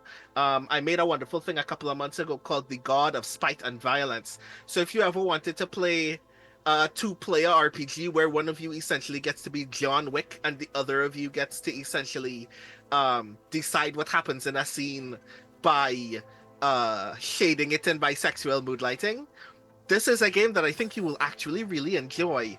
And you can find it on my itch.io page or my Ko-fi. And it's very, very cheap. So if you're looking for a thing to idly kill time with one of your friends or your partner, which I think will be hilarious, playing this with your significant other, definitely check out the thing. We're going to be here next week. Please don't let me die next week. Please save up your inspirations so I can actually be in double-digit HP for an entire month this time. I would appreciate that very much. Yes. So yeah, that's me. Good stuff. Thanks, Brandon. Good work tonight. Moving right up to Marie. Very eventful session for Merime. Merime got charmed again. Merime stabbed her sister. That didn't happen before. Merime got real mad. Merime took it all out on Flamewind and then destroyed the Flamewind that was not. Flamewind, right. And freaking, someone said, Mama said knock her out and did so. And was brutal. In particular, after I hasted Merime is actually a rather terrifying thing, I think, now that I consider it. So there was a lot going on here, and of course, Merime will have to come to terms with that, with the charm, with the stuff that found out about the fact that now we've got Rakshasa. And the thing that we were saying before, chat, that was so difficult was during that fight, Alarion and Merime were basically trying to fight this Rakshasa and company by themselves at a point when they had no shot against a Rakshasa. Like they were like, this is like what 7 levels ago or something. Like I would like to review that statement and say that Merime tried to fight the Rakshasa while Alarion was dead on the floor. That's true, actually. That's true. And eventually and was making you said you were open to employment by exactly. Wanted to serve because you're like, I gotta switch sides. And all of this while Tantin and Nisiana were like, what's going, and then they're like riding back to try to get there in time. So, and of course, and Rowan was not there at the time, was not even a part of this. So that's why everyone was sort of talking around it, because we were like, well, Tantin would know what this is, but Tantin wasn't there when this happened. So like there was, anyway. He could have tried to bribe me. I offered him if ever he had employment. That's true. Because I had to talk my way out of it last time. True. But again, but you had a chance to get your vengeance upon this thing, and I think more or less were able to do so. Marie, how'd you feel about? And of course, now we got to worry about the Emerald Claw online. But how did you feel about today's session? Where will the fine folks find you next? I had a lot of fun as usual. I think it's funny that I keep getting charmed, and I am the person who has counter charm as a bardic ability. I could stop this, but I keep getting charmed.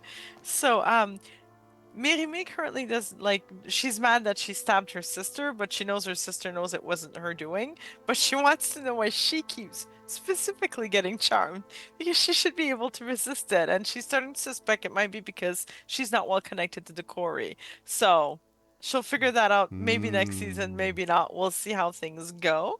But I had a great time. I love the haste. Thank you so much, Brandon. It was fun to get to strike 3 times, even though I kept rolling 2. And you all, given how bad the rolls mostly were, the other thing you worked out, but it was amazing. I'm not going to say that didn't influence my my choice to take the deal the guy was offering, but I'm like, if we don't get some better rolls sooner or later. We totally had that. I didn't even take 1 hit. Oh, sure, I got charmed and I stabbed my sister. But yeah, whatever. But yeah, so yeah, I'm curious to see how things will fall next time. Considering Jen will be late, though, we might not discuss anything next session, but we will at some point in the next season, I imagine. She has thoughts about her sister summoning black dragons. Uh, she has thoughts about that she would like to discuss with her sister, but another time.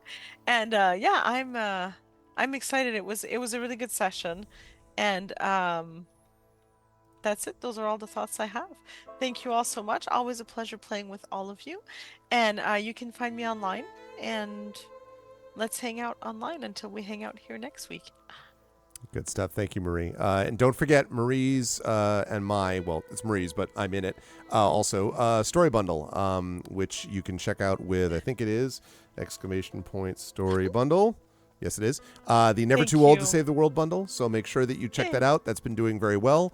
But if you want to get a bunch of novels, 10 of them actually, at a very low cost, then please do that and support us, the two of us, and of course all the others who are in the bundle as well. And you only have 5 more days to do that, chat. 21st is when it comes to an end, so now's the time. But thank you, Marie. Wait, what is this? Mermaid, the Ring and the Cloak, extra tack flourishes, extra tack. Yeah, exactly. She just becomes basically a Cuisinart, like more or less, just with everything associated with it. Yeah, it's pretty impressive. I do like stabbing kidneys. I won't lie to you. Kitty, and eyeballs. Yes. Oh, eyeballs. Yeah, it's true. You were stabbing in the face. Anyway, good stuff today. Thank you, Marie. Anything you want to mention about anything else? The hangout. You think you said it all, so we're good. But get that story bundle, people. Did you see my panicked look? Yeah, you're like, wait, anything else? No. It's all good. Thank you, Marie. Good stuff today. And one last thing, if we are not healing anybody else, Nisiana earned 4,350 gold for her house healing. Excellent. Nice. Okay, that's good. All right, that leads us last but not least to Trent Sparks, who showed us his awesome sound booth earlier today, which is super cool. Lot going on with Tantin 2. I really did love the turret Tantin there that we had firing back and forth with those two things. Also, being able to do things like enchant the weapon to be magical was super useful. So there was a lot of good stuff happening there tactically. The stuff that started to happen with Flamewind being able to hit Spanner and then Spanner just vanishes and you're like, the hell was that? And things like that. That sort of gave information and clues that the party had to figure out over time. But it was cracking me up that at the very end of that, we get, not the very end, but closer to the end, we get Tantin with, again, doing the thing of like, that's not Flamewind. And Jen's reaction, and DCiana's reaction is like, I already said that. It's like, no, but really though, I'm telling you, I know this now. It was very funny to me, especially when, as a player, you know how nasty a Rakshasa is in this case. And I'm so curious to see what happens whenever Tantin does find out the contents of that scroll. That's going to be very interesting. How did you feel about today's session, Trent? Where will the fine folks find you next? Where will people find me? Here. Indeed. Here next week. Rest of the time I'll probably be, in the booth. Or, if I'm not doing that, I'm probably fishing in Minecraft. Even though I don't really need to anymore, I've got the fishing rod that I love that has all the max level enchantments on it, so I don't need to fish anymore. Whatever. Yeah, things with stuff. There was a point where, oh damn it, what was I gonna do? As soon as I realized that it was the Rakshasa, I was just like, oh, okay, I'm glad I didn't do the other thing that I was going to do, because it would not have worked out at all. But I can't remember what it was now. I was thinking about it earlier when either when Jen or Brandon was talking. I was like, oh, I need to remember to mention this thing, and now I can't remember what it was. So whatever. Yeah, the thing, once Metro comes up, it's going to be, I need to make sure that I drink enough salt water so that my saline levels are full for all the crying that he's going to be doing. Let's see. That's what it was.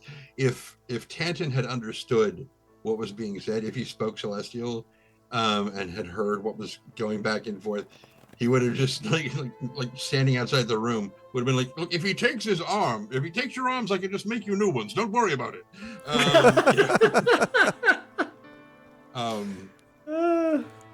Yeah. Tell him you'd hate to lose your arms. Tell him that one. That's a good one. Terrible. Oh, my arms. No, please, please.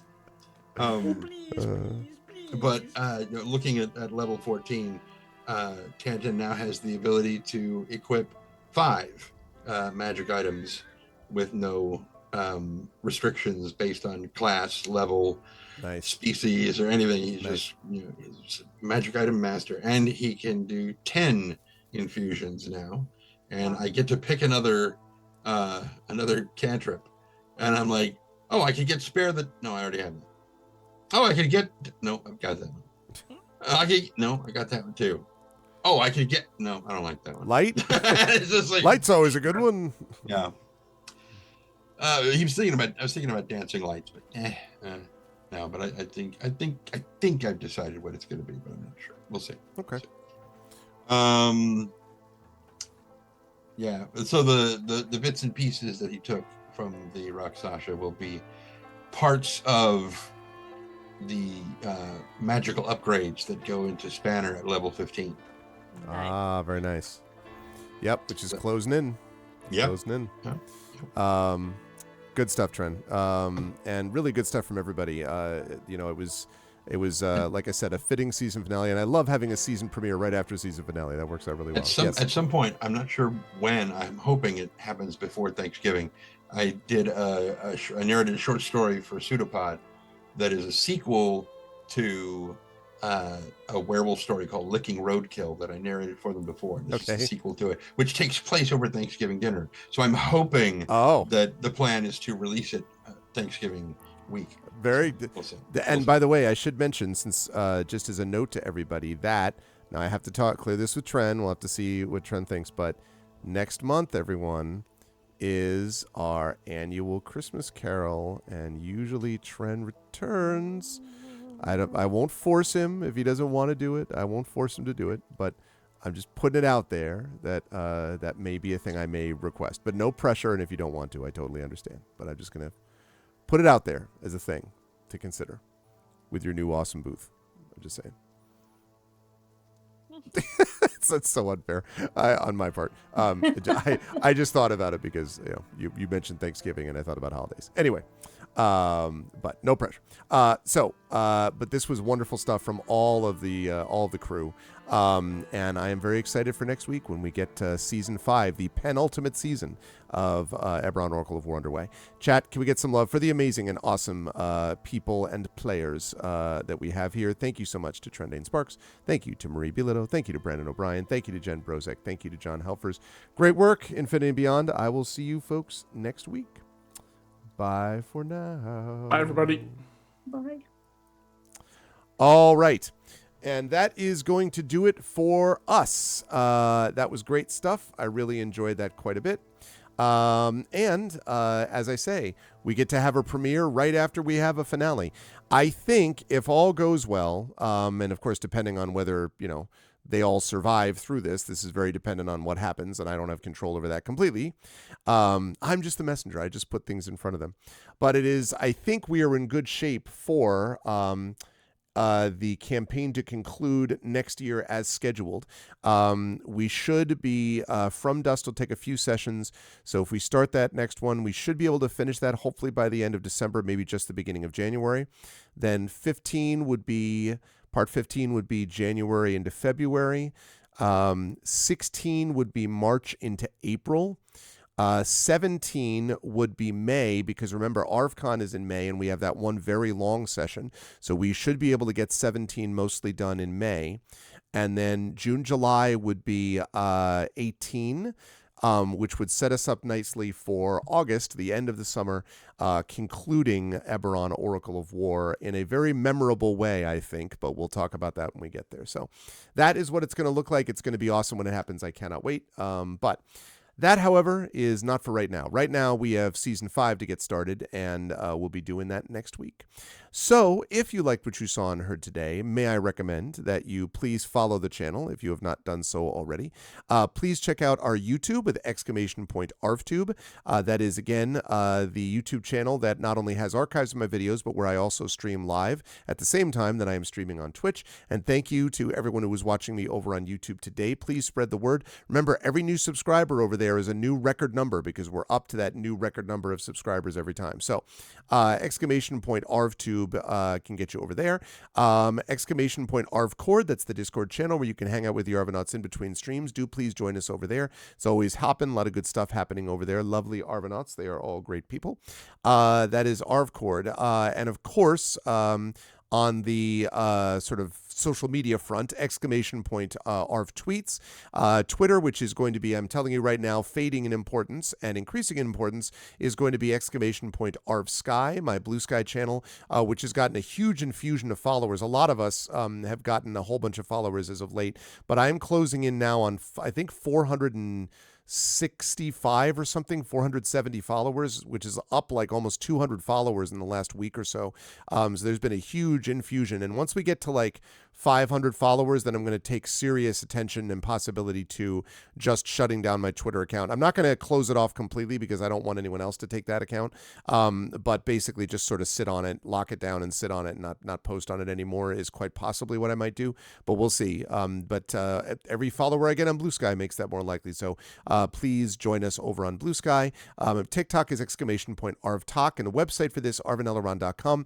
Don't forget Hearthglow, new recording for Hearthglow coming a week from yesterday. On Friday the 22nd is when we're going to be doing our long form recording. At that point, Triffid will have it, and then Triffid will be putting out audio in the next 3 subsequent weeks, so you'll have more Hearthglow coming your way, which is going to be great. And also Gen GMs, if you wanted to get a little inside scoop into a monster I was excited to run, I was talking about that Rakshasa, you should check out our latest long form Gen GMs video, and there's more short form and long form coming at you soon, so please check that out at Gen GMs, and please follow us both on YouTube and all the social medias excuse me, for Gen GMs as well.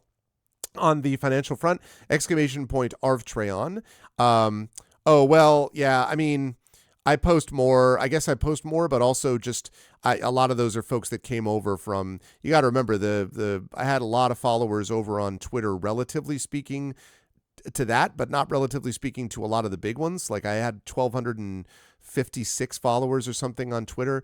But I mean, again, I've been over on Twitter for 13, 14 years. So that's Blue Sky only like 2, 3. So yeah. Emily's got way more than I do on Blue Sky. So, we're getting there step by step. All of this is to build communities and networks. Honestly, it's not so much a numbers game as it is a sort of building reach and community. And that's really important for that too. So anyway, !Arv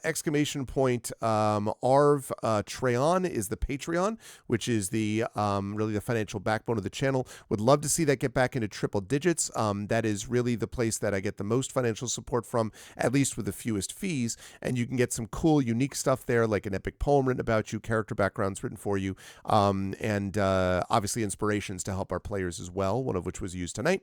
So you can do that too. Yeah. You started from zero. So you're doing it organically though, Drew, and you will get there too. And I do have you followed, don't I? I'm sure that I followed you on Blue Sky. If I haven't, I got to go do that, and I will try to take a look at that after the stream. Anyway, so yes, please support the Patreon. Please sub to the channel, as several of you did today. You get those custom sub badges and emotes to use here, there, and everywhere across Twitter. We're going to be hopefully adding a few more emotes soon, because we have some more slots. So definitely make sure to support us there. Again, you also get inspirations to help the players if you support at a high enough tier. On the publishing front, !Icarus, my graphic novel from the amazing Athos Arts. !Library is my Tales and Tomes, The Forbidden Library. That's my 5e adventure and sourcebook from Alligator Alley Entertainment, which is rapidly closing in on being sold out in physical form. And so please make sure you pick that up if you are interested. Alligator Alley also will be responsible for the tabletop role-playing game of Greyshade, which is going to be coming out early next year. !Greyshade. That's Greyshade, Renegade, and Heretic, those first 3 books in the Grey Assassin trilogy. Those are all from Athos Arts, which again, amazing Athos Arts.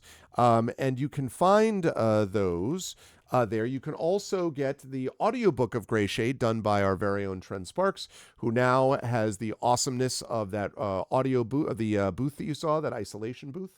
And I just went over to look at this. I just got, let me see what the most recent is. Yes, I just got my 50th rating for Gray Shade. So we've hit the mythical 50 ratings, 63 ratings of Goodreads, 50 ratings for Gray Shade, and we're also getting more ratings from Heretic and Renegade as well. So thank you if you did that. All of those reviews are super helpful because of the algorithm and just sort of getting more attention to it. So that's really awesome. So thank you, everybody. And you can get Gray Shade at that link, Gray Shade, Renegade, and Heretic, over at that Gray Shade link. And you can also get the audiobook, as I mentioned, and pre-order that tabletop role-playing game by Brandon O'Brien. As you heard, he said, almost done. It's almost there, and then it's going to be in full-out edits. And then we're going to get a chance to play it, so it's going to be great. And that is all going to be coming out early next year, so you can pre-order it now, and that would be very helpful. And as always, !BLM, Black Lives Matter. Important to affirm and assert the significance and importance of Black lives. !Help Now, which is the World Health Organization page on suicide prevention. Important to reach out to others when you need help, and reach out to others when they need help as well. And Ukraine, UKRAINE, to help the people of Ukraine as they fight back against an illegal and illegitimate war with bravery and courage, and send the message we will do so for others in that situation in the future. Now, we are going to do a raid today, and raids are very simple. If you are a sub, if you are not a sub, you're going to do this. The Arvanauts have landed, followed by Twitch raid, lowercase Twitch, uppercase R, lowercase AID. And if you are a sub, you're going to do this. Arvany hype, the Arvanauts have landed, Twitch raid, Arvany roar, and then Arvany love, Arvany smug, Arvany blown, Arvany woe, Arvany witch, Arvany, all the Arvanys, Arvany crit hit, all the Arvanys when you are brought over automagically to the channel, which we are about to show you momentarily. I want to thank all of my amazing mods today: Drew the Damager, Emily the Invincible, Prince Justin, Triffity Mats, and the Rising Tides, the best in the business as always. I do think I know who I'm going to raid. Yes, Drew. Although if you want to drop me a PM, and let me know if there's someone you have in mind, I can. But I have an idea, I think, for who it's going to be. But you can definitely drop me a line, and I will take a look. Thank you to my wonderful Patreon supporters and subscribers: Drew, Emily, Prince Justin, Triffid. Thank you to Critwitch. Thank you to JLC. Thank you to Trendane. And thank you to my wonderful viewers. Thank you to Darksteel Spork, to Dragon Spear, who was lurking, I think, Jagtress, Mrs. Dunsel, also lurking, Nonstop, also lurking, Radio Johnny Panda, and Saturnius. And special thanks today to the Infinity and Beyond crew. Thank you to Tren and Marie and Brandon and Jen and John for being awesome and being a part of this awesome experience. I will see you folks on Tuesday for Dungeons & Dragons with viewers. Make sure you don't miss that. Then we will have By the Dice Roll doing some Ghosts of Saltmarsh over on GOG.com. And then that night we will have the Our Vocalist right here doing Growing Up. That is going to be a good time, so definitely check that out. And then we'll be right back here. Then I'll be here on Thursday with some Dark Sun Shattered Lands. That's going to be awesome. And then we'll be back here on Saturday, 1 week from today, as we will be doing the season premiere of season 5 of Eberron Oracle of War. That is going to be a good time. But that's it for me. Thanks, everyone. Please stick around for the raid, and have a lovely rest of your weekend. And I'll see you folks back here on Tuesday. Until then, everyone, please be good to each other. And season 4 complete. Have a good night.